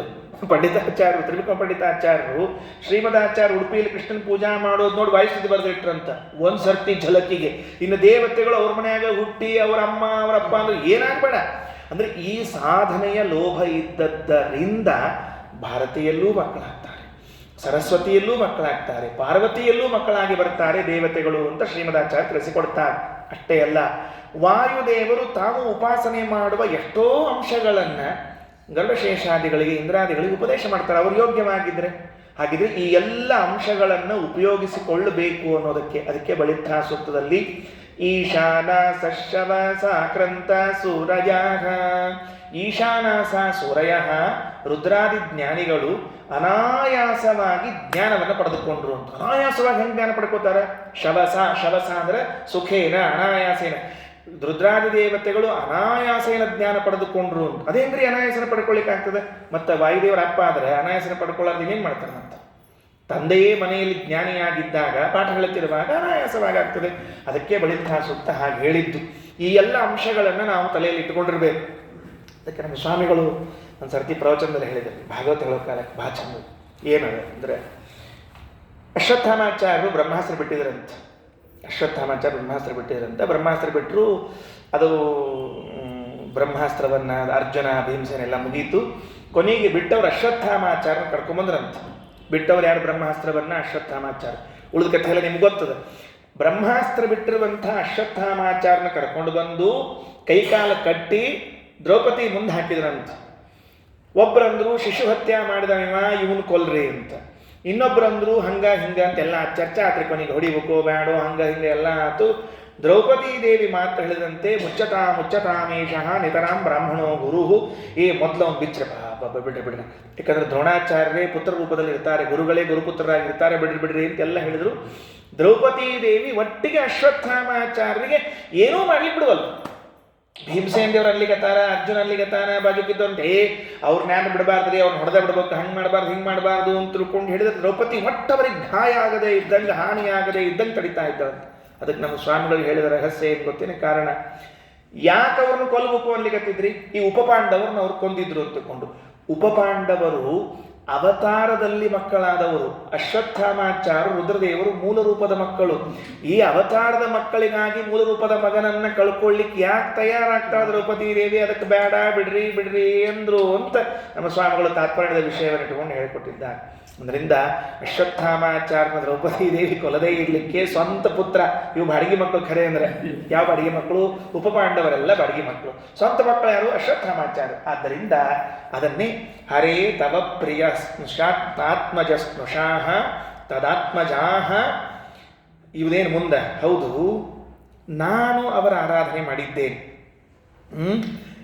ತ್ವದಂತಿ ತೇ ಅಂತಿಕಂ ನ ವದಂತಿ ಕಿಂ. ನಿನ್ನ ಹತ್ರ ಬಂದವರು ಹೇಳಲಿಲ್ವಾ ಏನಂತ? ಮಯಾ ದಯಾರ್ಥ ಮಾದೃತಾಹ, ಭಗವಂತನು ನನ್ನ ಮೇಲೆ ಅನುಗ್ರಹಿಸಲಿ ಎಂಬ ಉದ್ದೇಶಕ್ಕೆ ಅವರೆಲ್ಲರ ಆರಾಧನೆಯನ್ನು ಮಾಡಿದ್ದೇನೆ. ಮಯಾ ದಯಾರ್ಥಂ ಆದೃತಾಹ, ಭಗವಂತನು ನನ್ನ ಮೇಲೆ ಅನುಗ್ರಹ ಮಾಡಲಿ, ಕುಬೇರಾಯ ನಮಃ, ಭಗವಂತ ನನ್ನ ಮೇಲೆ ಅನುಗ್ರಹ ಮಾಡಲಿ, ಚಂದ್ರಾಯ ನಮಃ, ಕುಬೇರನ ಅನುಗ್ರಹ, ಭಗವಂತ ಅನುಗ್ರಹ ಮಾಡಲಿ, ವಾಯವೇ ನಮಃ ಅಂತ ಎಲ್ಲ ದೇವತೆಗಳ ಪೂಜೆಯನ್ನ ಮಾಡುವಾಗ ದೇವರು ಅನುಗ್ರಹ ಮಾಡಲಿ, ದೇವರ ಅನುಗ್ರಹ ಮಾಡಲಿ ಅಂತೇ ಪೂಜಾ ಮಾಡೀನಿ. ಅವ್ರು ಯಾರು ಒಬ್ಬರು ಬಂದು ನಿನ್ನ ಹತ್ರ ಹೇಳಿಲ್ಲ ಅಂತ ಪ್ರಶ್ನೆ ಈ ಶ್ಲೋಕದಲ್ಲಿ. ಅಂದ್ರೇನು? ಹಿಂಗೆ ಕೇಳಬಾರ್ದು. ಹೌದಪ್ಪ ನನ್ನ ಪೂಜಾ ಅಷ್ಟ ಮಾಡಿ, ನೀ ದೇವತೆಗಳ ಪೂಜಾ ಮಾಡಿಯೋ ಇಲ್ಲೋ ಅಂತ ಕೇಳಬಾರ್ದು. ಅವ್ರ ಪೂಜಾ ಮಾಡೀನಿ, ನಿನ್ನ ಪೂಜಾ ಮಾಡೀನಿ, ನಿನ್ನ ಮಕ್ಕಳು ಮೊಮ್ಮಕ್ಕಳವರ ಪೂಜೆಯನ್ನು ಮಾಡಿದ್ದೀನಿ ಅಂತ. ಏನಂದ್ರೆ ಓಂ ಹೇಯತ್ವಾವಚನಾಚ್ಚ ಓಂ ಒಂದು ಸೂತ್ರ. ಅದರಲ್ಲಿ ಶ್ರೀಮದಾಚಾರ್ಯ ಅನುವ್ಯಾಖ್ಯಾನದಲ್ಲಿ ಹೇಳ್ತಾರೆ, ಹೇಯತ್ವಾವಚನಾಚ್ಚ ತಮೇವೇಕಂ ಜಾನಥ ಆತ್ಮಾನಂ ಅನ್ಯಾವಾಚೋ ವಿಮುಂಚತ. ಭಗವಂತನೊಬ್ಬನನ್ನೇ ತಿಳಿಯಿರಿ, ಭಜಿಸಿರಿ, ಪೂಜಿಸಿರಿ, ಆರಾಧಿಸಿರಿ, ಉಳಿದವ್ರನ್ನ ಕೈ ಬಿಟ್ಬಿಡ್ರಿ. ಗತಿ ಏನು? ಮತ್ತು ಉಳಿದವ್ರನ್ನ ಕೈ ಬಿಟ್ಬಿಟ್ರೆ ನಮ್ಮ ಗತಿ ಏನು? ಅವ್ರದ್ದಲ್ಲ, ನಮ್ಮ ಪರಿಸ್ಥಿತಿ ಏನು? ಅದಕ್ಕೆ ಉತ್ತರ ಹೇಳಿದರು. ಪರಿವಾರತಯ ಗ್ರಾಹ್ಯ ಅಪಿಹೇಯ ಪ್ರಧಾನತಃ ಅನುವ್ಯಾಖ್ಯಾನದ ಪಂಕ್ತಿ. ಇತರ ದೇವತೆಗಳನ್ನು ಪೂಜೆ ಮಾಡುವಾಗ ಇವರು ಭಗವಂತನ ಪರಿವಾರದವರು ಎಂಬುದಾಗಿ ಪೂಜೆ ಮಾಡ್ರಿ, ಪ್ರಧಾನವಾಗಿ ಪೂಜೆ ಮಾಡಬೇಡ್ರಿ. ಅದೇ ಅಂಶ. ಹರೇ ತವ ಪ್ರಿಯಾತ್ಮಜ ಸ್ನುಷಾನ ಪಾರ್ಥದಾತ್ಮಜಾಗ ಮಯಾ ದಯಾರ್ಥ ಮಾದೃತ ವದಂತಿ ಕಿಂ ನ ತೇಂದಿ ಕಿಂ. ನೋಡ್ರಿ, ಒಂದು ಸತ್ಯಸಂಧ ತೀರ್ಥರ ವಾಕ್ಯದಲ್ಲಿ ಎಷ್ಟು ಅಂಶಗಳನ್ನು ಸೇರಿಸಿರ್ತಾರೆ. ಬ್ರಹ್ಮಸೂತ್ರ ಇದೆ, ಉಪನಿಷತ್ತುಗಳಿವೆ, ಎಲ್ಲ ಅರ್ಥವಂತ. ಅದಕ್ಕೆ ದೊಡ್ಡವ್ರ ಮಾತಿಗೆ ಆಳ ಬಹಳ ಅಂತ್ರಿ. ಹಂಗ ಸುಮ್ಮನೆ ಅವಸರದಾಗ ಅರ್ಥ ಮಾಡ್ಕೊಳ್ಳಿಕ್ಕೆ ಹೋಗ್ಬಾರ್ದು. ಹರೇ ತವ ಪ್ರಿಯಾತ್ಮಜ ಸ್ನುಷಾನ ಪಾರ್ಥದಾತ್ಮಜಾಃ ಮಯಾ ದಯಾರ್ಥ ಮಾದೃತ ವದಂತಿ ಕಿಂ ನ ತೇಂದಿ ಕಿಂ. ಚಂದ ಮಾಡ್ಯಾರ. ಅಂದ್ರೆ ವಾಯುದೇವರನ್ನ ಮಗ ಅಂತ ಕರೆದಾರ, ಭಾರತೀ ದೇವಿನ ಮಗನ ಹೆಂಡತಿ ಅನ್ನಲಿಲ್ಲ, ನಿನ್ನ ಸೊಸಿ ಅಂದಾರ. ಸ್ವಲ್ಪ ವ್ಯತ್ಯಾಸ ರೀ. ಮತ್ತೆ ಅಷ್ಟೊಳಗೆ ಸೊಸಿ ಅನ್ನೋಕ್ಕಿಂತ ಮಗನ ಹೆಂಡತಿ ಅನ್ನೋಕ್ಕಿಂತ ವ್ಯತ್ಯಾಸದನೋ ಇಲ್ಲೋ, ಇದು ಇನ್ನೊಂದು ಲ್ಯಾಂಗ್ವೇಜ್ನಾಗ ಹೇಳ್ತೀನಿ ರೀ. ಅಳಿಯ ಅಂದ್ರು ಮಗಳ ಗಂಡ ಅಂದ್ರು ಅಷ್ಟೇ ಅರ್ಥ ಅಂತ ಅಂತಿರ್ತಾರಿಲ್ಲ, ಸುಮ್ಮನೆ ಲೌಕಿಕ ಹೇಳೋಣ ಅಂತ. ನಮ್ಮ ಅಳಿಯಂದ್ರು ಬಂದಾರ ಅಂತ ಅನ್ನೋದಕ್ಕೆ ಎಷ್ಟು ಗೌರವ ಇರ್ತದೆ. ಅವನ ನಮ್ಮ ಮಗಳ ಗಂಡ, ನಾನು ಹಿಂಗೆ ಪರಿಚಯ ಮಾಡಿಸ್ತೀನಪ್ಪ ನೀ ಮಂದಿಗೆ. ಗೌರವ ಕಡಿಮೆ ಆತ್ರಿ. ವಿಷಯ ತಪ್ಪಲ್ಲ, ಮತ್ತೆ ವಿಷಯ ಅತ್ಯಂತ ಸರಿಯಾದದ. ಮಗಳ ಗಂಡನೇ ಅವ. ಆದ್ರೆ ಹೇಳೋ ಕಾಲಕ್ಕೆ ಅಳಿಯಂದ್ರ ಬಂದಾರ ಅಂದ್ರೆ ಒಂದು ತೂಕ. ನಮ್ಮ ಮಗಳಿದ್ದಾಳಲ್ಲ, ಬಂದದ ಗಂಡಿದ ಅಂತ ಇಷ್ಟ ಅಂದ್ರೆ ಮುಗಿತಂತ. ಅದಕ್ಕೆ ನನ್ನ ಮಗನ ಹೆಂಡತಿ ಅನ್ಲಿಲ್ಲ ನೋಡ್ರಿ. ಆ ಸತ್ಸಂಗ ಧರ್ಮ ಸಂಬಂಧ ಹೇಳುವಾಗ ನನ್ನ ಮಗನ ಹೆಂಡತಿ ಅನ್ಲಿಲ್ಲ, ಅಂದ್ರೆ ನಿನ್ನ ಮಗನ ಹೆಂಡತಿ ಅನ್ಲಿಲ್ಲ, ನಿನ್ನ ಸೊಸೆ. ಹೆಂಡತಿನ ಹೆಂಗೆ ಕರೆದ್ರು? ನಿನ್ನ ಹೆಂಡತಿ ಅನ್ಲಿಲ್ಲ, ಪ್ರಿಯ, ನಿನಗೆ ಅತ್ಯಂತ ಪ್ರಿಯಳಾದ ಲಕ್ಷ್ಮಿ. ಮಗ ಅನ್ನೋ ಕಾಲಕ್ಕೆ ಆತ್ಮಜ, ಭಾರತಿನ ಪರಿಚಯ ಮಾಡೋ ಕಾಲಕ್ಕೆ ಸ್ನುಷ. ಅಂದ್ರೆ ಯಾವ ಶಬ್ದ ಹಾಕಿದ್ರೆ ವ್ಯಕ್ತಿಗೆ ಪ್ರೀತಿ ಉಂಟಾಗ್ತದೋ ಅಂತಹ ಶಬ್ದದಿಂದ ಹೇಳಬೇಕು ಅಂತ ತಿಳಿಸಿಕೊಡ್ತಾರೆ. ಲೌಕಿಕ ನ್ಯಾಯ ಇದೆಲ್ಲ. ಹರೇ ತವ ಪ್ರಿಯಾತ್ಮಜ ಸ್ನುಷಾನ ಪಾರ್ಥದಾತ್ಮಜಾಃ ಮಯಾ ದಯಾರ್ಥ ಮಾದೃತ ವದಂತಿ ಕಿಂ ನ ತೇಂದಿ ಕಿಂ. ಅವರಾದರೂ ನಿಮಗೆ ಹೇಳಬೇಕಾಗಿತ್ತಲ್ಲ, ಅವರಾದರೂ ನಿಮಗೆ ಹೇಳಬೇಕಾಗಿತ್ತಲ್ಲ ಅಂತ ಹೇಳ್ತಾ ಇದ್ದ. ನೋಡ್ರಿ, ಅದಕ್ಕೆ ಇದಿಷ್ಟು ಇಲ್ಲಿವರೆಗೆ ಒಂದು ಹಂತ. ಇನ್ನು ಮುಂದೆ ಸಾಕ್ಷಾತ್ತಾಗಿ ಭಗವಂತನ ಜೊತೆಗೆ ತಾವೇ ಮಾತಾಡುವಂತಹ ಒಂದು ಪ್ರಸಂಗ.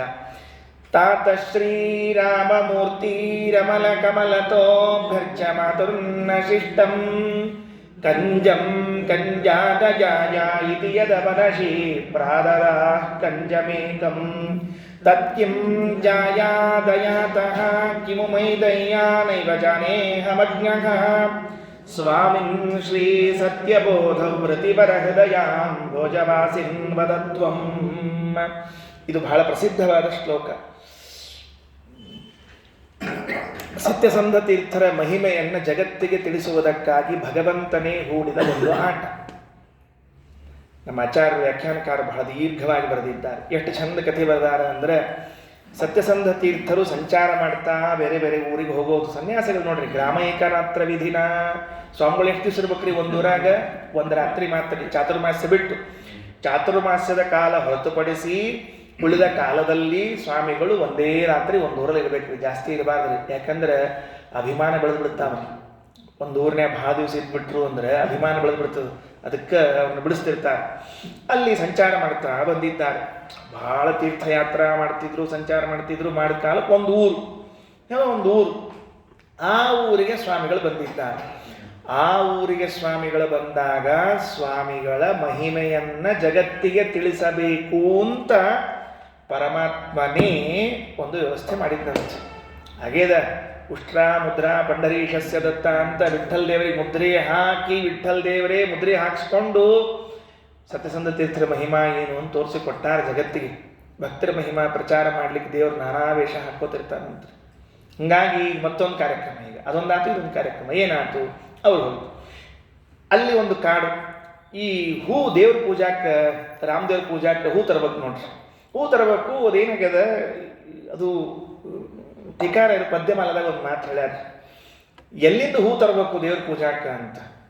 ಕೊಂಡದ್ದು ತರಬಾರ್ದು ಮೊದಲು. ಪದ್ಯಮಾಲದಲ್ಲಿ ಕೊಂಡದ್ದು ಹೂ ತಂದು ದೇವ್ರಿಗೆ ಏರಿಸಬಾರ್ದು. ಅದು ಯಾಕೆ ಏರಿಸಬಾರ್ದು ಅಂತ ಹೇಳ್ಯಾರ ಅಂದ್ರೆ, ನಮ್ಮಲ್ಲಿ ಯಾರ್ಯಾರೋ ಬೆಳೆಸಿರ್ತಾರೆ, ಏನೇನೋ ಆಗಿರ್ತದೆ, ಶುದ್ಧ ಅಶುದ್ಧಿ ಇತ್ಯಾದಿಗಳೆಲ್ಲ ಅದ ಇರ್ಲಿ ಬಿಡ್ರಿ. ಈಗ ಒಬ್ರು ಯಾರೋ ಹೂ ತಂದಿದ್ರಂತ ಮಾರ್ಕೆಟಿಂದ, ತಂದು ದೇವ್ರಿಗೆ ಏರಿಸಿದ್ರಂತ. ದೇವ್ರಿಗೆ ಏರಿಸಿ ಸುಮ್ ಕೊಡ್ಬೇಕು ಬೇಡ, ಮಾರ್ಕೆಟಿಂದ ತಂದಾರ, ತಂದು ಏರ್ಸ್ಯಾರ, ಸುಮ್ ಕೊಡ್ಬೇಕು ಬೇಡ. ದೇವ್ರ ಜೊತೆಗೆ ಮಾತಾಡಿಗತ್ತಂತ ಹೆಂಡತಿ ಕೇಳಿಸ್ಕೋತ ಕೂತಿದ್ಲಂತಕಿ. ಏನು ನೋಡು ದೇವರೇ, ನಿನಗರ ಯಾರು ಅಲಂಕಾರ ಮಾಡೋರಿದ್ದಾರೆ? ನಿನಗರ ಯಾರು ಮಾಡೋರಿದ್ದಾರೆ? ನಾನು ಎಷ್ಟು ಚಂದ ಮಾಲಿ ತಂದು ಹಾಕೀನಿ ಗೊತ್ತಾ? ಮಾರ್ಕೆಟ್ಗೆ ಹೋಗಿದ್ದೆ, ಆಕಿ ಹೂ ಮಾರೋಕಿ 50 ಕೆಳಗೆ ಇಳಿವಲ್ಲಾಗಿದ್ದು ನೆನಪಿಟ್ಟುಕೋ ಮೊಳಕ್ಕೆ. ನಾನು ಬಾರ್ಗೇನಿಂಗ್ ಮಾಡಿ ಮಾಡಿ ಮಾಡಿ 25 ಇಳಿಸ್ಕೊಂಡು ತಂದೀನಿ ಗೊತ್ತಾ? ಅಷ್ಟು ತಂದು ನಿನಗೆ ಏರಿಸಿ. ನಿನಗರ ಯಾರು ಹೂ ಏರಿಸೋರು? ಇದು ಕೊಂಡು ತಂದಿದ್ರ ಪರಿಣಾಮ. ಇದು ಕೊಂಡು ತಗೊಂಡು ಬಂದದ್ದಕ್ಕೆ ಏರಿಸೋ ಕಾಲಕ್ಕೆ ಮಾರ್ಕೆಟು, ಮಾರವರು, ಮಾರಿದಕ್ಕಿ, ರೊಕ್ಕ ಒಟ್ಟು ನೆನಪು ಬಂದಿದ್ರು. ಅದಕ್ಕೆ ಎಂದೂ ಅಂತ ಹೂ ಏರಿಸಬಾರ್ದು. ಇವೆಲ್ಲ ನೆನಪಾಗ್ತಿರ್ತಾವಂತ. ಆಮೇಲೆ ಅದಕ್ಕೆ ಎಲ್ಲಿಂದ ತರಬೇಕು? ಸ್ವರಾಮ ವನಜಾನ್ಯಪಿ ಅಕ್ರೀತಾನಿ ಅಪ್ರದತ್ತಾನಿ ಸ್ವರಾಮ ವನಜಾನ್ಯಪಿ. ಕೊಂಡದ್ದು ತರಬಾರದು, ನಮ್ಮನಿ ಅಂಗಳದಾಗ ಬೆಳೆಸ್ಬೇಕು. ಇನ್ನೊಬ್ರು ಕೊಟ್ಟದ್ದು ಏರಿಸ್ಬೇಕು ಅಂತ ಇಲ್ರಿ, ಮತ್ತೆ ಬೇಡ ಅಂತ ಯಾರ.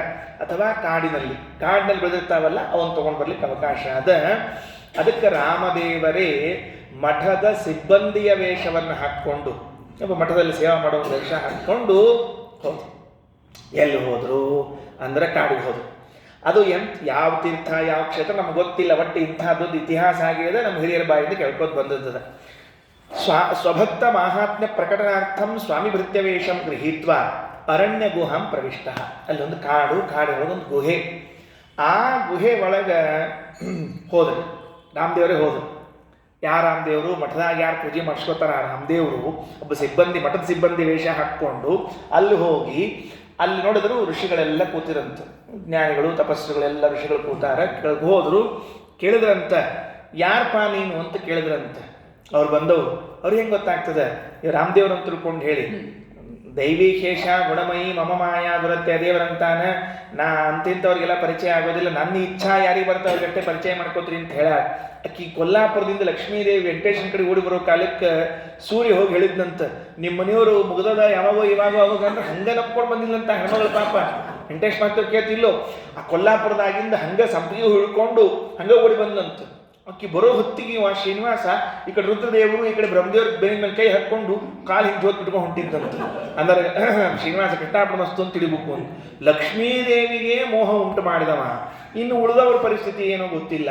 ಅದಕ್ಕೆ ಅವ್ರು ಯಾರು ಅಂತ ಕೇಳಲಿಲ್ಲ. ಇಲ್ಲ ಮತ್ತು ನಾನು ಮಠದಿಂದ ಬಂದೀನಿ, ಯಾರು ಇಲ್ಲ ಹಿಂಗೆ ಸ್ವಾಮಿಗಳು ಬಂದಾರ, ಮಠದಿಂದ ಬಂದೀನಿ, ಪೂಜಾಕ್ಕೆ ಮತ್ತು ಹೂ ತೊಗೊಂಡು ಹೋಗ್ಬೇಕಾಗಿತ್ತು, ನೋಡಿದೆ ಇಲ್ಲಿ ಕಮಲ್ ಹೂ ಎಲ್ಲ ಬೆಳೆದಾಗ ತೊಗೊಂಡು ಹೋಗ್ತೀನಿ. ಹೌದಾ? ಅವ್ರು ಕೇಳಿದ್ರಂತ, ಮಠದಾಗ ಎಷ್ಟು ಪ್ರತಿಮಾ ಅಂತ ಕೇಳಂತ. 5 ಅಂತ ಹೇಳ್ಬಿಟ್ರಂತ ರಾಮದೇವ್ರು, ಬೇಕು ಅಂತ. ಒಂದು ಹೂವು ಕಡಿಮೆ ಕೊಡಲಿ ಅನ್ನೋ ಉದ್ದೇಶದಿಂದ 5 ಅಂತ ಹೇರಂತ. ದಿಗ್ವಿಜಯ ರಾಮದೇವರು, ಮೂಲ ರಾಮದೇವರು, ಸೀತಾದೇವಿ ಮತ್ತು ಪ್ರಸನ್ನ ವಿಠಲ್ ದೇವರು, ವಂಶ ರಾಮದೇವರು 5 ಮಂದಿ ಆತ ವ್ಯಾಸ ಸಂಪುಟ ಇಟ್ಟಿದ್ದು 5 ಅಂತ ಹೇರಂತ. ಅಂದ್ರೆ 5 ಅಂದ್ರೆ ಆ ದೇವರಿಗೆ ಎಷ್ಟು ಬೇಕು ಅಷ್ಟಾಗೋ ಹಂಗಿರೋ ಹಂಗೆ ಹೇಳ್ಕೊಂಡ್ರು. ಅವು ಮ್ಯಾಲಿನ 2, ತೆಳಗಿನ 3 5 ಆಗಿಬಿಟ್ರಿ. ಸೀತಾದೇವಿಗೆ ಒಬ್ಬರು ಲೆಕ್ಕ ಬಿಟ್ರು. ಯಾರು ಬಿಟ್ರು? ರಾಮದೇವ್ರು. 5 ಅವ. ಹೌದಾ? ಹಂಗಾರೆ ತಗೋ, ಈ 5 ಹೂ ತಗೋ ಅಂತ ಹೇಳಿ ಅವ್ರು ಅಲ್ಲಿ 5 ಹೂಗಳನ್ನು ತೆಗೆದು ಕೊಟ್ರಂತ.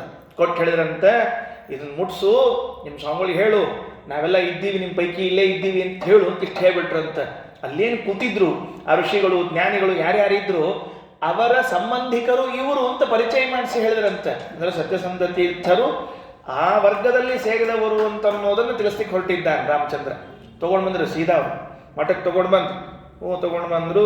ಮತ್ತು ಇಟ್ಟರು ಮಠದಾಗ. ಸ್ವಾಮಿಗಳು ನೋಡಿದರು, ಆಯ್ತು ಹೂ ಇಟ್ಟರು. ಆಮೇಲೆ ಅವಂಗ ಈ ಮಠದಾಗ ಕೊಡ್ತಿರ್ತಾರಲ್ಲ ಸ್ವಾಮಿಗಳು, ಹಂಗೆ ಒಂದು ಹಣ್ಣು ಕೊಟ್ರಂತ. ತಗೋಪ ಹಣ್ಣು ತಗೋ ತಿನ್ನು ಅಂತ ಹೇರಂತ. ಅವ್ ಹಣ್ಣು ತೊಗೊಂಡು ಹೋಗ್ಬಿಟ್ಟ. ಆಮೇಲೆ ಇವರು ಪೂಜಾಕ್ಕೆ ಕೂತಾರ. ಪೂಜೆ ಶುರುವಾಗಿದೆ. ಪೂಜೆ ಶುರುವಾದ ಕೂಡಲೇ ಹೂ ಎರ್ಸ್ಕೋದು ಬರ್ಬೇಕಲ್ರಿ. ಹೂ ಎರ್ಸ್ಕೋದು ಬರೋ ಹಂಗೆ ಮೊದಲು ದಿಗ್ವಿಜಯ ರಾಮದೇವರಿಗೆ, ಮೂಲ ರಾಮದೇವರಿಗೆ, ಪ್ರಸನ್ನ ವಿಠಲ್ ಎಲ್ಲ ಎರ್ಸ್ಕೋತು ಬಂದರು. ಒಂದು ಹೂ ಕಡಿಮೆ ಬಿತ್ತು. ಎಲ್ಲಿ ಹೋತು ಒಂದು ಹೂ ಸಿಗಲ್ತಲ್ಲ ಅಂತ. ಆಗೇನು ಮಾಡಿದ್ರು ಅಂದ್ರೆ, ಆ ಹೂ ತಂದವ್ ಯಾರಪ್ಪ ಅವ ಕರ್ಕೊಂಬ ಇಲ್ಲಿ ಅಂದ್ರಂತ. ಸಹಜ ನೋಡಿ. ಮತ್ತು ಮಠದಾಗ ಮತ್ತು ಸಿಬ್ಬಂದಿಗಳು ಸ್ವಲ್ಪ ಹಂಗೆ ಇರ್ತಾರಂತ ಅಂತ ಹೇಳ್ತಿರ್ತಾರೆ, ಚಾಷ್ಟಿ ಮಾಡ್ತಿರ್ತಾರೆ. ದೊಡ್ಡ ಸ್ವಾಮಿಗಳ ಕಾಲಕ್ಕೆ, ಸತ್ಯಪ್ರಮೋತ್ರಿತರ ಕಾಲಕ್ಕೆ ಯಾರೋ ಕೇಳಿದ್ರಂತ ಮಠ, ಸ್ವಾಮಿ ಮಠದಾಗ ಇದೊಂದು ಹುಚ್ಚು, ಇದೊಂದು ಹಬ್ಬಂಕ, ಇದೊಂದು ಇದು, ಇಂಥವೆಲ್ಲ ಯಾಕೆ ಇಟ್ಕೊಳ್ತೀರಿ ಮಠದಾಗ ಅಂತ ಕೇಳಂತ. ಅದಕ್ಕೆ ಸ್ವಾಮಿಗಳು ಹೇಳಿದ್ರಂತ, ನೀ ಬಾ ಒಂದು ದಿವ್ಸ ಗೊತ್ತಾಗ್ತದ ಮಠ. ಅಂದ್ರೆ ನಮ್ಮಂಥವ್ರಿಗೆ ಮಠ ನಡೆಯಂಗಿಲ್ರಿ. ನಮ್ಮಂತಹ ಭಾಳ ಶಾಡ್ಯಾರಿಂದ ಎಂದೂ ಮಠ ನಡೆಯಂಗಿಲ್ಲ.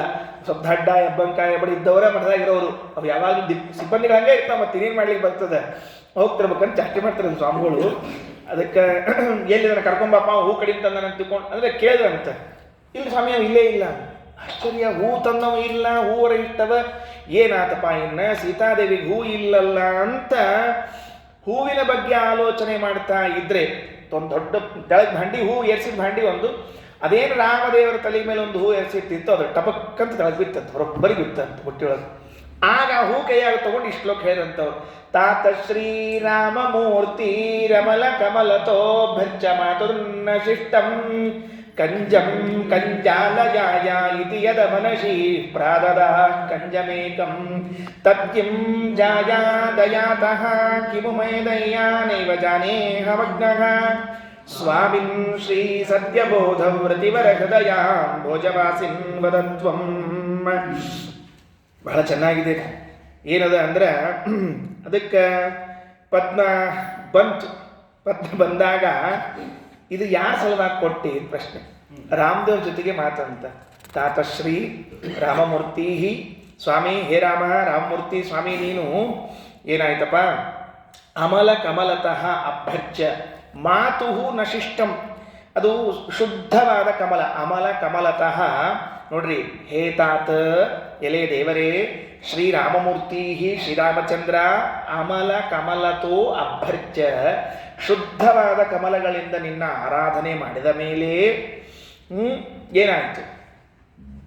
ಕಂಜಾಲಯಾಯ ಮಾತು ನ ಶಿಷ್ಟಂ, ಲಕ್ಷ್ಮೀ ಅವತಾರಳಾಗಿರುವಂತಹ ಮಹಾಲಕ್ಷ್ಮಿಗೆ ಸೀತೆಗೆ ನ ಶಿಷ್ಟಂ ಉಳಿದಿಲ್ಲ. ಇತಿ ಯದಮನಶಿ ಪ್ರಾದದಾಹ, ಹೀಗೆ ನೀನು ಆಲೋಚನೆ ಮಾಡಿ ಒಂದು ಕಮಲವನ್ನ ಕೊಟ್ಟೆಯೋ, ನನ್ನ ಹೆಂಡತಿಗೆ ಒಂದು ಹೂ ಕೊಡಲಿಲ್ಲ ಅಂತ ಹೆಂಗಪ್ಪ ಅಂತ ತಿಳ್ಕೊಂಡು ಹೆಂಡತಿಗೆ ಕೊಟ್ಟಿಯೋ, ಕಿಮು ಜಾಯಾದಯಾತಃ ಕಿಮು ಮೈ ದಯ್ಯ, ಅಥವಾ ಪಾಪಿ ಪೂಜಾ ಮಾಡ್ಲಿಕ್ಕೆ ತರ ಸತ್ಯಸಂಧರು ಸೀತಾ ಉಳಿಲಿಲ್ಲ ಅಂದ್ರೆ ಇವು ಬಹಳ ಆಲೋಚನೆ ಮಾಡ್ಲಿಕ್ಕೆ ಶುರು ಮಾಡ್ತಾರೆ, ಕೊರಗುತ್ತಾರೆ, ದುಃಖಕ್ಕೊಳಗಾಗ್ತಾರೆ. ಬೇಡ ಅಂತ ತಿಳ್ಕೊಂಡು ನನ್ನ ಮೇಲಿನ ಪ್ರೀತಿಯಿಂದ ಕೊಟ್ಟಿಯೋ, ಅಹಂ ನೈವ ಜಾನೆ, ನನಗೆ ಗೊತ್ತಿಲ್ಲ. ಸ್ವಾಮಿನ್ ಶ್ರೀ ಸತ್ಯಬೋಧ ವ್ರತಿವರ ಹೃದಯ ಅಂಬೋಜ ವಾಸಿನ್ ವದತ್ವಂ, ನಮ್ಮ ಗುರುಗಳ ಹೃದಯ ಕಮಲದಲ್ಲಿ ವಾಸ ಮಾಡುವ ಹರಿಯೇ ಶ್ರೀರಾಮನೇ, ಹೇಳ್ತೀಯಪ್ಪ ಇದನ್ನ ಅಂತ ಕೇಳ್ತಾ ಇದ್ದಾರಂತೆ. ನೋಡ್ರಿ, ಅಲ್ಲೂ ಸತ್ಯಕ್ಕೆ ಆ ಕಮಲಗಳು ಬಂದದ್ದಕ್ಕೆ ಯತಿವರ ಹೃದಯ ಅಂಬೋಜ ಮಾಸಿ ಮತ್ತೊಂದು ಕಮಲ ತರ್ತಾರೆ. ಅಲ್ಲೊಂದು ಕಮಲ ಸಾಗಲಿಲ್ಲ ಅನ್ನೋದಕ್ಕೆ ಈ ಗುರುಗಳ ಹೃದಯ ಕಮಲವನ್ನು ತಗೊಂಡು ಬರ್ತಾ ಇದ್ದಾರೆ. ಮತ್ತೆ ತಾತ ಶ್ರೀರಾಮ ಮೂರ್ತಿ ರಮಲ ಕಮಲತೋಭ್ಯರ್ಚ್ಯ ಮಾತುನ್ನ ಶಿಷ್ಟಂ ಕಂಜಂ ಕಂಜಾಲಯಾಯ ಇತಿ ಯದಮನಶಿ ಪ್ರಾದದಾ ಕಂಜಮೇಕಂ ತತ್ಕಿಂ ಜಾಯಾ ದಯಾತಃ ಕಿಮು ಮೈ ದಯ್ಯಾ ನೈವ ಜಾನೇಹ ಮಗ್ನಃ ಸ್ವಾಮಿನ್ ಶ್ರೀ ಸತ್ಯಬೋಧೌ ಪ್ರತಿವರ ಹೃದಯ ಭೋಜವಾಸಿನ್ ವದತ್ವಂ. ಅಮಲ ಕಮಲತಃ ಶುದ್ಧವಾದ ಕಮಲ ಅಂತ. ಅದ್ಯಾಕೆ ಶುದ್ಧವಾದ ಕಮಲ ಅಂತ ಸ್ತೋತ್ರ ಮಾಡಿದರು? ಒಂದು ದೃಷ್ಟಾಂತ ಹೇಳಿರ್ತೀನಿ, ಲಘು ಅರ್ಥ ಆಗ್ತದೆ ಅಂತ ತಿಳ್ಕೊಂಡು ಹೇಳಿ. ಏನು? ಹನುಮಂತ ದೇವರು ರಾಮದೇವ್ರ ಪೂಜಾಕ್ಕೆ ಹೂ ತಗೊಂಡು ಹೊಂಟಿದ್ರಂತ. ರಾಮಾರ್ಚನೆಯೋ ನಯತಃ ಪ್ರಸೂನುಂ ದ್ವಾಭ್ಯಾಂ ಕರಾಭ್ಯಾಂ ಅಭವತ್ ಪ್ರಯತ್ನಃ ಏಕೇನ ದೋಷ್ಣ ನಯತೋ ಗಿರೀಂದ್ರಂ ಸಂಜೀವನಾಭ್ಯಾಶ್ರವಮಸ್ಯ ನಾಭೂತ್. ಅದು ಹನುಮಂತ ದೇವರಿಗೆ ರಾಮದೇವ್ ಹೇಳಿದ್ರಂತ. ಅದು ರಾಮದೇವ್ರ ಪೂಜಾಕ್ಕೆ ಹನುಮಂತ ದೇವ್ರು ಹೂ ತರ್ಲಿಕ್ಕೆ ಹೋಗಿದ್ರಂತ. ಎಷ್ಟು ಕಷ್ಟಪಟ್ಕೊಂಡು ತೊಗೊಂಡು ಬಂದರು ಹನುಮಂತ ದೇವ್ರ ಹೂ ಅಂದ್ರೆ ಅದು ಎರಡೂ ಕೈ ಹಿಡ್ಕೊಂಡು ತ್ರಾಸ್ ತಗೊಂಡು ಹಂಗೆ ಮಾಡಿ ಹಿಂಗೆ ಮಾಡಿ ತೊಗೊಂಡು ಬಂದ್ರಂತ. ರಾಮಾರ್ಚನೆಯೋ ನಯತಃ ಪ್ರಸೂನಂ ದ್ವಾಭ್ಯಾಂ ಕರಾಭ್ಯಾಂ ಅಭವತ್ ಪ್ರಯತ್ನ. ಎರಡೂ ಕೈಗಳಿಂದ ಹೂ ಹಿಡ್ಕೊಂಡು ಶ್ರಮ ಪಟ್ಟುಕೊಂಡು ಹಂಗೆ ಹಿಂಗೆ ಮಾಡ್ಕೊಂಡು ಬಂದ್ರಂತ. ನಾರಾಯಣ ಪಂಡಿತಾಚಾರ್ಯ ಅಂದರು, ಅಲ್ರಿ ಮತ್ತವತ್ತು ಈ ಗಂಧಮಾದನ ಪರ್ವತ ತರೋ ಕಾಲಕ್ಕೆ ಒಂದ ಕೈಯಾಗ ತಂದಿದ್ರಿ? ಒಂದ ಕೈಯಾಗ ಎಲ್ಲಿಂದ್ರಿ? ಅಲ್ಲಿ ಮೇರು ಪರ್ವತದ ಸಮೀಪದಲ್ಲಿರ್ತಕ್ಕಂತಹ ಗಂಧಮಾದನವನ್ನು ಎತ್ತುಕೊಂಡು ಶ್ರೀಲಂಕಾಕ್ಕೆ ಬರೋ ತನಕನೂ ಒಂದ ಕೈ ಅಳಗಾಡಿಸಿಲ್ಲ, ಭಾರ ಆಗಿಲ್ಲ, ಕೆಳಗೆ ಬಿಟ್ಟಿಲ್ಲ. ಕೆಲವರು ಒಂದು ತೀರ್ಥ ಸೌಟ್ ಹಿಡ್ಕೊಂಡಿರ್ತಾರೆ, ವಾಟಗ ಹಿಡ್ಕೊಂಡು ಎಷ್ಟು ಒದ್ದಾಡ್ತಿರ್ತಾರೋ ಏನು ಭಾರ ಹಿಡ್ಕೋತೀನಪ್ಪ ಒಂಚೂರು ಮತ್ತೆ ಮಂದಿ ಕೊಡ್ತಿರ್ತಾರೆ. ಒಂದು ತೀರ್ಸೌಟು, ಒಂದು ತೀರ್ಸೌಟು ಇನ್ನೊಬ್ರು ಕೈಯಾಗ ಕೊಟ್ರೆ ಏನಿಲ್ಲರ ವಾಟಗ ಕೊಟ್ರೆ ಏನು, ಇವು ಅಲ್ಲಿಂದ ಇಲ್ಲಿ ತನಕ ತೊಗೊಂಡು ಬಂದ್ರಿ. ದ್ವಾಭ್ಯಾಂ ಕರಾಭ್ಯಾಂ ಅಭವತ್ ಪ್ರಯತ್ನ ಏಕೇನ ದೋಷ್ಣ ನಯತೋ ಗಿರೀಂದ್ರಂ ಸಂಜೀವನಾದ್ಯಾಶ್ರಯಂ. ಅಲ್ರಿ, ಆ ಸಂಜೀವನ ಮೊದಲಾದ ಔಷಧಿಗಳಿರುವ ಪರ್ವತವನ್ನ ಒಂದೇ ಕೈಯಿಂದ ತಗೊಂಡು ಬಂದ್ರಿ. ಹೂ ತರೋ ಕಾಲಕ್ಕೆ ಯಾಕೆ ಹಂಗಾಯ್ತು? ಹನುಮಂತ ಹೇಳಿದ್ರಂತ, ನಿನಗೇನು ಗೊತ್ತೋ ಕಷ್ಟ? ಹೂ ತರೋ ಕಷ್ಟ ನನಗೆ ಗೊತ್ತದ. ಯಾಕ? ದೇವರ ಪೂಜೆಗೆ ಹೂ ತರುವಾಗ ನಮ್ಮ ಉಸಿರು ತಾಕುವ ಹಾಗಿಲ್ಲ. ಮೊದಲನೇ ಫಸ್ಟ್ ನಿಯಮ. ಅದಕ್ಕೆ ಹಳಿ ತಾಕೋ ಹಂಗಿಲ್ರಿ, ಎಲ್ಲ ಉಸ್ಸು ಸಂಕೋತ ಕೆಲವು ಹೂ ಎಲ್ಲ ಇಳಿಸೋಕೆ ನೋಡ್ತಿರ್ಬೇಕ್ರಿ. ಗಿಡ ಹತ್ತಿ ಛತ್ರಿ ಹಿಡಿದು ಎಳೆದು ಹೂ ತೆಗೆದು ಎಲ್ಲ ಮಾಡಿ ಎಷ್ಟು ಶ್ರಮ ಪಟ್ಟನಪ್ಪ. ಆ ಉಸಿರು ತಾಕಿತು, ಮುಗೀತು, ಹೂವಿನ ಕಾರ್ಯಕ್ರಮ ಎಲ್ಲ ಮುಗ್ದಂಗೆ ಆಯ್ತು. ನಿರ್ಮಾಲ್ಯನೇ ಅದು, ಮತ್ತೇನಿಲ್ಲೇ ಇಲ್ಲ. ಆಮೇಲೆ ಹೂ ತರೋ ಕಾಲಕ್ಕೆ ಎಷ್ಟು ಚಂದದ ಅಲ್ಲ ಅನ್ನಬಾರ್ದ್ರಿ, ನೆನಪಿಟ್ಟುಕೊಳ್ರಿ. ಯಾಕಂದ್ರೆ ಚಂದದ ಅಂದ್ರೆ ಅದರ ರೂಪ ಆಸ್ವಾದನೆ ಮಾಡಿದಂತೆ. ಉಸಿರು ತಾಕಿದ್ರೆ ನಿರ್ಮಾಲ್ಯ ಆದಂತೆ. ವಾಸನೆ ತಗೊಂಡ್ರೆ ನಾವು ಮೊದಲು ಆಸ್ವಾದನೆ ಮಾಡಿ ಆಮೇಲೆ ದೇವರಿಗೆ ಇರಿಸಿದಂಗೆ. ಗೊತ್ತಾಯ್ತಿಲ್ಲ? ಇದೊಂದು ಮಜಾ ಇರ್ತಾರೆ. ಇನ್ನೊಂದು, ಈ ಹೂವು ನಾ ಪೂಜಾ ಮಾಡಿದ ಮೇಲೆ ನನ್ನ ಹೆಂಡತಿ ಹಾಕ್ಕೊಂಡ್ರೆ ಎಷ್ಟು ಚಂದ ಕಾಣಿಸ್ತಾಳ ಅಂತ ಇನ್ನೊಂದು ಅಂದ್ರೆ ಎಲ್ಲ ಕಾರ್ಯಕ್ರಮ ಮುಗಿಸ್ಕೊಂಡು ಏನು ಹಂಗ ನನ್ನ ಹೆಂಡತಿ ಹೂ ಎಲ್ಲ ಹಾಕ್ಕೊಂಡು ಟಣ್ ಟಣ್ ಟಣ್ ಏನು ಟಣ್ ಟಣ್ ಟಣ್ ಏನು ಟಣ್ ಟಣ್ ಟಣ್ ಎಲ್ಲ ಹೂ ನಿರ್ಮಾಲ್ಯ ಆಗೋಯ್ತು. ಆದ್ದರಿಂದ ಒಂದು ಹೂ ತರುವಾಗ ಬಹಳ ಎಚ್ಚರ ಬೇಕು. ಅದನ್ನೇ ಅಮಲ ಕಮಲತೋ ಭರ್ಚ್ಯ ಮಾತುನ್ನ ಶಿಷ್ಟಂ. ಅಷ್ಟು ಶುದ್ಧಿಯಿಂದ ನಾವು ಎಚ್ಚರ ಮಾಡಿಕೊಂಡು ಹೂ ತಂದು ದೇವರಿಗೆ ಪೂಜೆ ಮಾಡಬೇಕಂತೆ, ಸುಮ್ಮನೆ ಪೂಜೆ ಮಾಡೋದಲ್ಲ. ಆದ್ದರಿಂದ ಸ್ವಾಮಿ, ಇದು ಪತ್ನಿ ಪ್ರೇಮವೋ ಭೃತ್ಯ ಪ್ರೇಮವೋ ತಿಳಿತಾ ಇಲ್ಲ. ತಾತ ಶ್ರೀರಾಮ ಮೂರ್ತಿ ರಮಲ ಕಮಲತೋ ಭರ್ಚ್ಯ ಮಾತುನ್ನ ಶಿಷ್ಟಂ ಕಂಜಂ ಕಂಜಾಲಯಾಯ ಇತಿ ಯದ ಮನಶಿ ಪ್ರಾದದಾ ಕಂಜಮೇಕಂ ತತ್ಕಿಂ ಜಾಯಾ ದಯಾತಃ ಕಿಮು ಮೈ ದಯ್ಯಾ ನೈವ ಜಾನೇಹ ಮಗ್ನಃ ಸ್ವಾಮಿನ್ ಶ್ರೀ ಸತ್ಯಬೋಧೌ ಪ್ರತಿವರ ಹೃದಯ ಭೋಜವಾಸಿನ್ ವದತ್ವಂ. ನೈವ ಜಾನೇ ಅಹಂ ಅಜ್ಞಃ, ನಾನು ಅಜ್ಞಾನಿ, ನನಗೆ ಗೊತ್ತಿಲ್ಲ, ಅದಕ್ಕೆ ದಯಮಾಡಿ ನೀನೇ ಹೇಳು ಅಂತ ತಿಳಿದುಕೊಂಡು ಭಗವಂತನಲ್ಲಿ ಪ್ರಾರ್ಥನೆ ಮಾಡ್ತಾ ಇದ್ದಾರೆ. ಭಕ್ತರು ದೇವ್ರ ಜೊತೆಗೆ ಮಾತಾಡೋದು ಒಂದು ಆಶ್ಚರ್ಯವೇ ಅಲ್ಲ ರೀ, ಅದು ಸಹಜವಾಗಿ ಕಾನ್ವರ್ಸೇಷನ್. ಅವ್ರು ಮಾತಾಡಿದರೆ ದೇವರು ಉತ್ತರ ಕೊಡ್ತಾನೆ ನೋಡ್ರಿ, ಅದೊಂದು ಭಾರಿ ಆಶ್ಚರ್ಯ.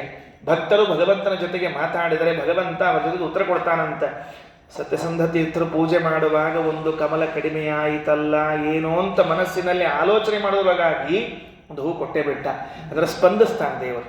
ನಿಜವಾದ ಭಕ್ತ ಭಗವಂತನನ್ನೇ ನಂಬಿಕೊಂಡವನು ಭಗವಂತನ ಜೊತೆಗೆ ವ್ಯವಹಾರ ಮಾಡಿದರೆ ಯಾವುದೋ ಒಂದು ರೂಪದಲ್ಲಿ ಉತ್ತರವನ್ನು ಕೊಟ್ಟೇ ತೀರ್ತಾನಂತ.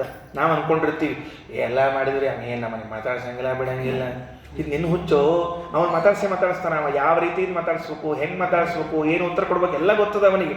ಆದ್ದರಿಂದ ಭಗವಂತ ಉತ್ತರ ಕೊಡ್ತಾನೆ. ಗುರುಭಕ್ತಿ ಎಂಥದ್ದು ಸತ್ಯಸಂಧತೆ ಥರದ್ದು ಅಂದರೆ, ಸ್ವಾಮಿ ಉತ್ತರ ಹೇಳು, ಎಲ್ಲಿದ್ದವನು? ನಮ್ಮ ಗುರುಗಳ ಹೃದಯದಲ್ಲಿ ವಾಸ ಮಾಡುವ ರಾಮ, ನೀನೇ ಉತ್ತರ ಕೊಡು ಅಂತ ಕೇಳಿಕೊಳ್ತಾ ಇದ್ದಾನೆ. ಇದು ತುಂಬ ಪ್ರಸಿದ್ಧವಾದ ಸತ್ಯಸಂಧ ತೀರ್ಥರ ಮಹಿಮೆಯನ್ನು ಹೇಳುವಂತಹ ಶ್ಲೋಕ. ಇನ್ನು ಮುಂದೆ 35ನೇ ಶ್ಲೋಕ. ಇದೊಂದು ಚಂದಾದ ಶ್ಲೋಕ ರೀ. ಮತ್ತೆ ಏನು, ಯಾಕೆ ವಯಸ್ಸಾತೆ ನಿನಗೆ ಅಂತ ಕೇಳ್ತಾರೆ. ಮತ್ತೆ ರಾಮ ನಿಂಗೆ ವಯಸ್ಸಾತೇನಪ್ಪ ಅಂತ ಕೇಳ್ತಾರೆ. ಹಂಗೆ ಕೇಳ್ತಿರ್ಬೇಕ್ರಿ ದೇವ್ರಿಗೆ. ಅವಾಗ ಭಾಳ ವಯಸ್ಸಾದ ಹಿಂಗೆ ಆಗ್ತಿರ್ತಾರೆ ಅಂತೇಳಿ. ಅವು ಗಚ್ಚನ್ ಸೌಗಂಧಿಕಾರ್ಥಂ ಪತಿ ಸಹ ಹನುಮತಃ. ಅವ ಹನುಮಂತ ಮಲ್ಕೊಂಡಿದ್ದಂತೆ, ಭೀಮ್ ಹೊಂಟಿದ್ದಂತ. ಹನುಮಂತ ಅಂದ ಬಾಲ ಇತ್ತು, ಭೀಮಸೇನ ದಾಟೋ ಹಂಗಿದ್ದಿಲ್ಲ. ಯಾಕಂದ್ರೆ ಅವ್ರೊಮ್ಮೆ ಹೇಳಿದ್ಲಂತ ಕುಂತಿ, ಹಂಗೆ ಮಲ್ಕೊಂಡು ಅವ್ರು ದಾಟಬಾರ್ದಪ್ಪ ಹಂಗೆಲ್ಲ ಹೇಳಿಕೊಟ್ಟಿದ್ಲಂತ. ಮಂಗಣ್ಣ ಅದು ಬಾಲ ತೆಕ್ಕೋ ಅಂತ ತಿಳ್ಕೊಂಡು ಮಂಗಣ್ಣ ಬಾಲ ತೆಕ್ಕೊಂಡು ಭೀಮಸೇನ ದೇವ್ರು ಕೇಳಿದ. ಹನುಮಂತ ದೇವ್ರ ಗೊತ್ತೇನ್ರಿ, ನಂಗೆ ಭಾಳ ವಯಸ್ಸಾಗ್ಯದ, ಹಿಂಗೆ ಹೊಳ್ಲಿಕ್ಕಾಗಿಲ್ಲ, ಹಂಗೆ ಹೊಳ್ಲಿಕ್ಕಾಗಿಲ್ಲ, ಬಾಲ ಸರಿಸ್ಲಿಕ್ಕ ನೀನೇ ಸರಿಸ್ಬಿಡು ಅಂತ ಹೇಳ್ಬಿಟ್ರಂತ. ಇದಾಗ್ಯದ್ರಿ ಮಹಾಭಾರತೊಳಗೆ, ವನಪರ್ವದ ಬರ್ತದೆ ಇದು. ಹಂಗೆ ದೇವ್ರ ನಿನ್ನ ಮಗಗೆ ಹನುಮಪ್ಪಗೆ ವಯಸ್ಸಾದಂಗೆ ನಿನಗೂ ಏನ್ರ ವಯಸ್ಸಾತು ಹೆಂಗೆ? ಮತ್ತು ಪುರಾರಿ ಪಾಲನೆ ತ್ವರ ಮುರಾರಿಣಾಕೃತ ಧರ ಬರಾವನೇನ ಕಿಂಪಟು ಪರಾಜಿತ.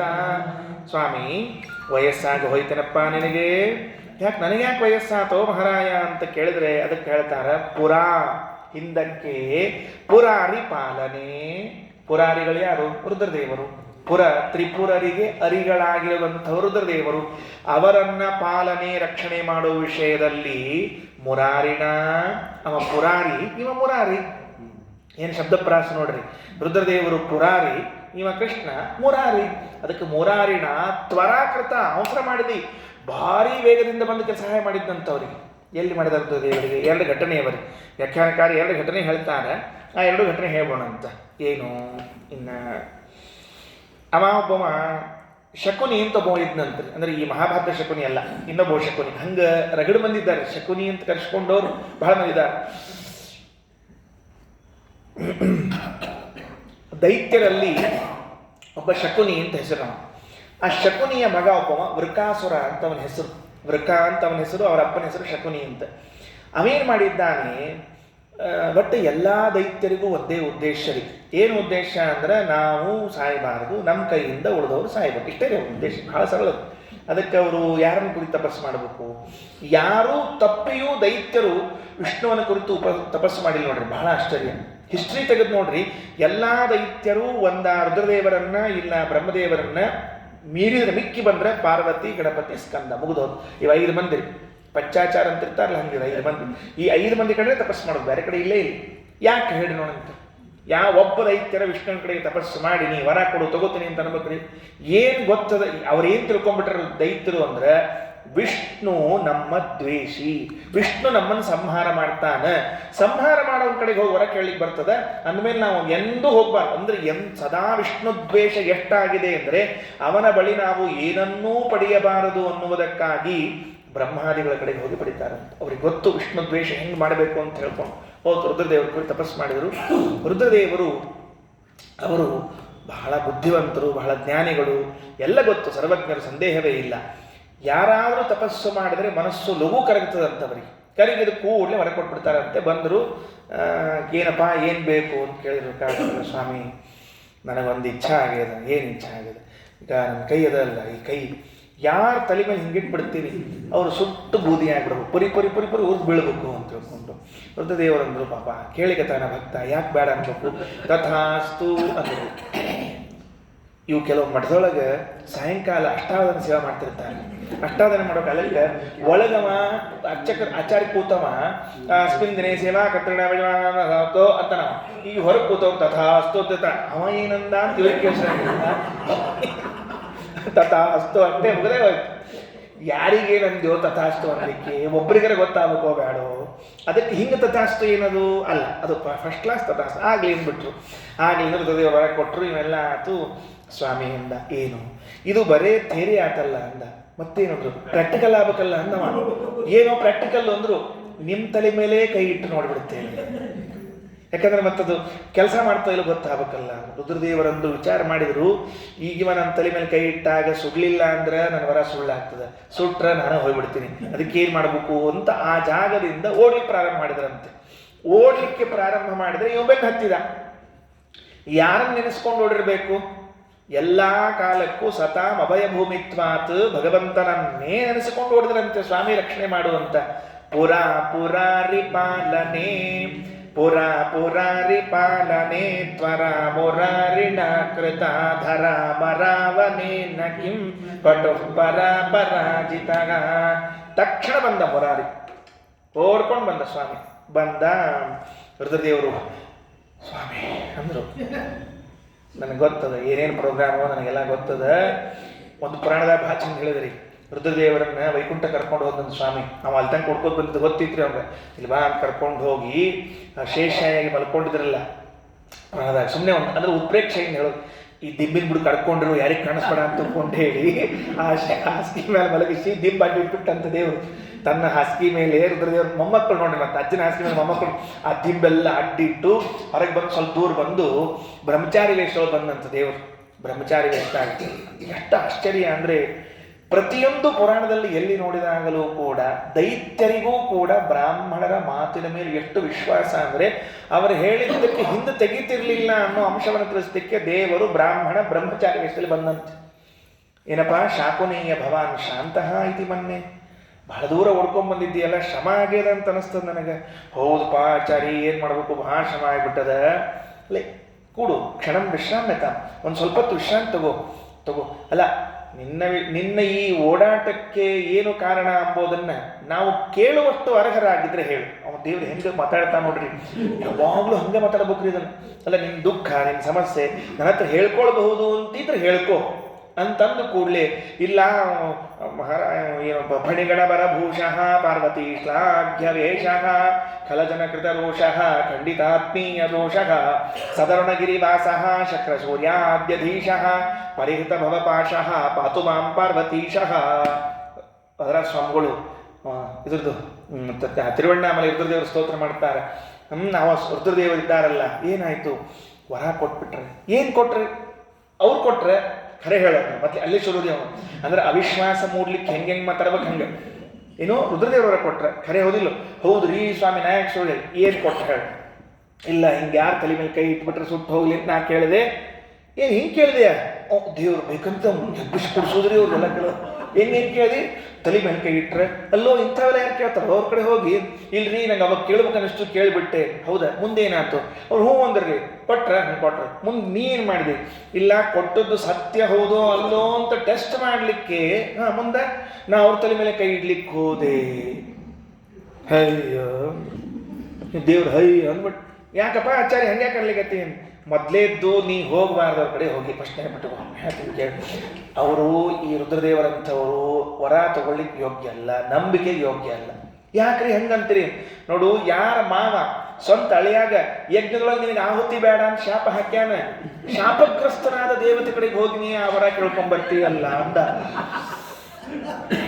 ನನಗೆ ಹೊಳಿಲಿಲ್ಲಲ್ಲ ಇದು ಅಂದರೆ ಮೊದಲನೇ ಅಂತ ಒಂದು ಇಲ್ಲಿ ಆಗ್ತಿರ್ತಾವ, ಕೆಲವು ಹಂಗೆ ಆಗ್ತಿರ್ತಾವ.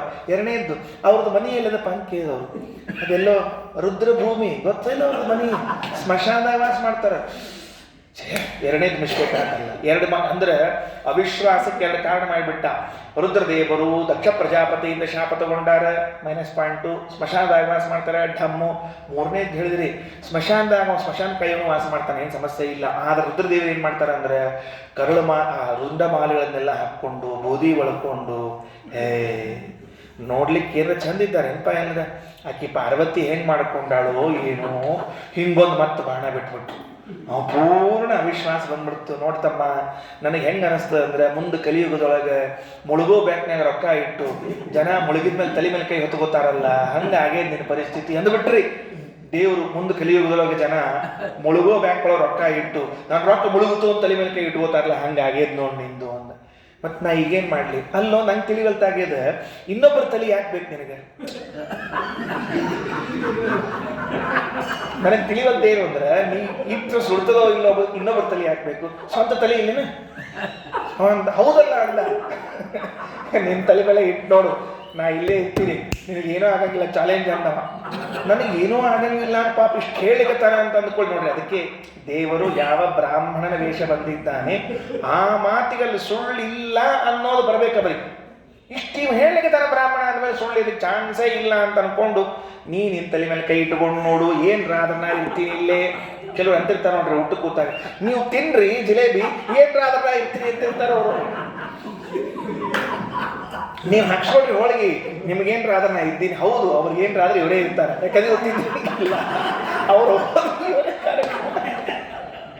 ಅವ್ರು ಹೋದ್ರ ಇವರೇ ಇರ್ತಾರೆ ಮತ್ತೆ ಕಾರ್ಯಕ್ರಮಕ್ಕೆ. ಕೆಲವರು ಇಬ್ಬರು ಹೇಳಿರ್ತಾರ್ರಿ, ಕೆಲವರು ಮುಂಚಿತ ಹೇಳ್ತಾರ ನೀವು ಹೋದ್ರೆ ಮುಂದಿನ ನೋಡ್ಕೋತೀರ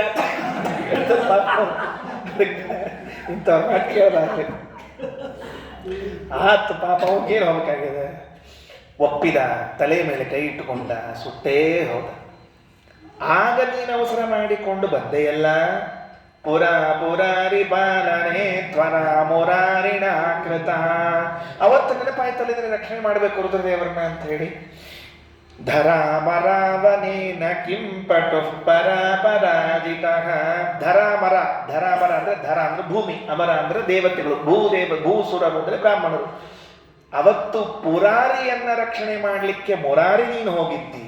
ಇವತ್ತು ಭೂಸುರನೆನಿಸಿರುವಂತಹ ಬ್ರಾಹ್ಮಣ ನನ್ನನ್ನು ರಕ್ಷಣೆ ಮಾಡಲಿಕ್ಕೆ ನ ಕಿಂ ಪಟುಹು. ನಿಂಗೇನು ಇದು ಎಕ್ಸ್ಪರ್ಟ್ ಇಲ್ಲೇ, ನೀನು ಅದನ್ನು ನಿನಗೆ ಚಕಚಕ ಅಂತ ಇಲ್ಲೇ, ನಿನಗೆ ವಯಸ್ಸಾಗಿದೆ, ನಿನಗೇನ್ರ ಎದ್ದು ಬರಲಿಕ್ಕೆ. ಕೆಲವರು ಕೂತ್ರೆ ಹೇಳಲಿಕ್ಕೆ, ಎದ್ರು ಕೂಡ್ಲಿಕ್ಕೆ ಸಿಕ್ಕಾಪಟ್ಟೆ ಹೊತ್ತು ತಗೋತಿರ್ತಾರೆ ಪಾಪ. ಹಂಗೆ ನಿನಗೇನು ಕಿಂ ನ ಪಟುಹು ಪರಾಜಿತ, ಅಥವಾ ಇನ್ಯಾರ ಕಡೆಯಿಂದಲೋ ನೀನು ಮತ್ತೆ ಸೋತು ಬಿಟ್ಟಿದ್ದೀಯ, ನಮ್ಮ ರಕ್ಷಣಾ ಮಾಡ್ಲಿಕ್ಕೆ ನಿನಗೆ ಆಗ್ತಿಲ್ವಾ. ಪಟುಹು ದಕ್ಷಃ ನ ಕಿಂ ಅಂತ ಪ್ರಶ್ನೆ ಮಾಡ್ತಾ ಇದ್ದಾರಂತೆ. ಅಂದರೆ ಇದೆಲ್ಲ ಒಂದರ್ಥದಲ್ಲಿ ವ್ಯಾಜಸ್ತುತಿ, ನಿಂದಾಸ್ತುತಿ ಅಂತ ಕರೆಯುವಂಥ ಅಲಂಕಾರಗಳು. ನಮ್ಮ ಗುರುಗಳು ಕೋಲಯಾನಂದ ಅಂತ ಪಾಠ ಹೇಳ್ತಿರ್ಬೇಕ್ರಿ. ನಾವು ಅಗ್ದಿ ಪ್ರಾರಂಭಿಕ ಪಾಠಕ್ಕೆ ಹೋದಾಗ ಅಲಂಕಾರ ಛಂದಸ್ಸೆಲ್ಲ ಹೇಳ್ಬೇಕ್ರಿ. ಕೋಲಯಾನದೊಳಗೆ ಹೇಳೋ ಕಾಲಕ್ಕೆ ವ್ಯಾಜಸ್ತುತಿ ಅಲಂಕಾರ, ನಿಂದಾಸ್ತುತಿ ಅಲಂಕಾರ ಅಂತ ಬರ್ತದ್ರಿ. ಅದು ಸ್ತೋತ್ರ ಮಾಡಬೇಕು ಅಂತ ಇಚ್ಛಾ ಆಗಿರ್ತದ್ರಿ. ಸ್ತೋತ್ರ ಮಾಡ್ಬೇಕು ಅಂತ ಇಚ್ಛಾ ಆಗಿರ್ತದೆ. ಯಾರ ಏನರ ಅನ್ಕೋತಾರ ಅಂತ ನೆಪದೊಳಗೆ ಸ್ತೋತ್ರ ಮಾಡೋದು ಕೆಲವರು ವ್ಯಾಜಸ್ತುತಿ. ಅಥವಾ ಕೂತ್ಬಿಡುದ್ರಿ, ನೋಡಿದ್ರೆ ಬೈದಂಗೆ ಅನಿಸಿರ್ಬೇಕು, ಸ್ತೋತ್ರ ಮಾಡಿರ್ಬೇಕ್ರಿ. ಹೆಂಗೆ ನಿಂದಾಸ್ತುತಿ ಅಂತ ಹಿಂಗೆ ಅಲಂಕಾರಗಳವ ಅಂತ್ರಿ. ಸ್ವರ್ಧುನಿ ವಿವೇಕಸ್ಥೆ ಇದು ಗಂಡ ನಿಂಗೆ ಬುದ್ಧಿದೆ ಇಲ್ಲೋ, ಗಂಗ ನಿಂಗೆ ಬುದ್ಧಿದೆ ಇಲ್ಲೋ, ಸ್ನಾನ ಮಾಡಿದವರೆಲ್ಲ ಸ್ವರ್ಗ ಕಳಿಸ್ತೀಯಲ್ಲ, ನಿಂಗೆ ಬುದ್ಧಿದೆ ಇಲ್ಲೋ ಅಂತ ಕೇಳಿದಂತ ಒಬ್ಬ ಕವಿ. ಏನರ್ಥ ಅದಕ್ಕೆ? ಸ್ನಾನ ಮಾಡಿದವ್ರನ್ನೆಲ್ಲ ಸ್ವರ್ಗಕ್ಕೆ ಕಳಿಸುವಂತಹ ದೊಡ್ಡ ಗುಣ ನಿನಗದ ಅಂತ ಹೇಳಿದಿರಬೇಕು. ಮೇಲೆ ನೋಡಿದ್ರೆ ಸ್ನಾನ ಮಾಡಿದವ್ರ ಸ್ವರ್ಗಕ್ಕೆ ಕಳಿಸ್ತೀರ, ಬುದ್ಧಿಯಲ್ಲಿ ಇಟ್ಟಿ ಅಂತ ಬೈದಂಗಿರ್ಬೇಕು. ಇದು ನಿಂದಾಸ್ತುತಿ ಅಂತ ಕರೀತಾರೆ, ಅಥವಾ ವ್ಯಾಜಸ್ತುತಿ ಅಂತೂ ಅಲಂಕಾರ ಇದೆ. ಹಂಗೆ ಮಹಾರಾಷ್ಟ್ರ ರಗಡೆ ಮಾಡ್ಯಾರ. ಆದ್ದರಿಂದ ಇದೇ ಆ ಅಲಂಕಾರಗಳಲ್ಲಿ ಈ ಶ್ಲೋಕಗಳನ್ನೆಲ್ಲ ಬಳಸ್ತಿದ್ದಾರೆ. ಪುರಾರಿ ಪಾಲನೆ ತ್ವರ ಮುರಾರಿಣ ಕೃತ ಧರಾಮರಾವನೇನ ಕಿಂ ಪಟು ಪರಾಜಿತ. ಮುಂದಿನ ಶ್ಲೋಕವನ್ನು ಮತ್ತೆ ನಾಳೆ. ಇಂದಿರಾ ಸತ್ಯಬೋಧಾರ್ಯ ಹೃದಯಾಂಭೋಜ ಮಂದಿರ ಇಂದಿಂದಿರಾಂ ಸ್ವಪಾದಾಬ್ಜೆ ವ್ಯಾನ್ನೋ ಭಾಜಿತ ಚಂದಿರ. ಶ್ರೀಕೃಷ್ಣಾರ್ಪಣಮಸ್ತು.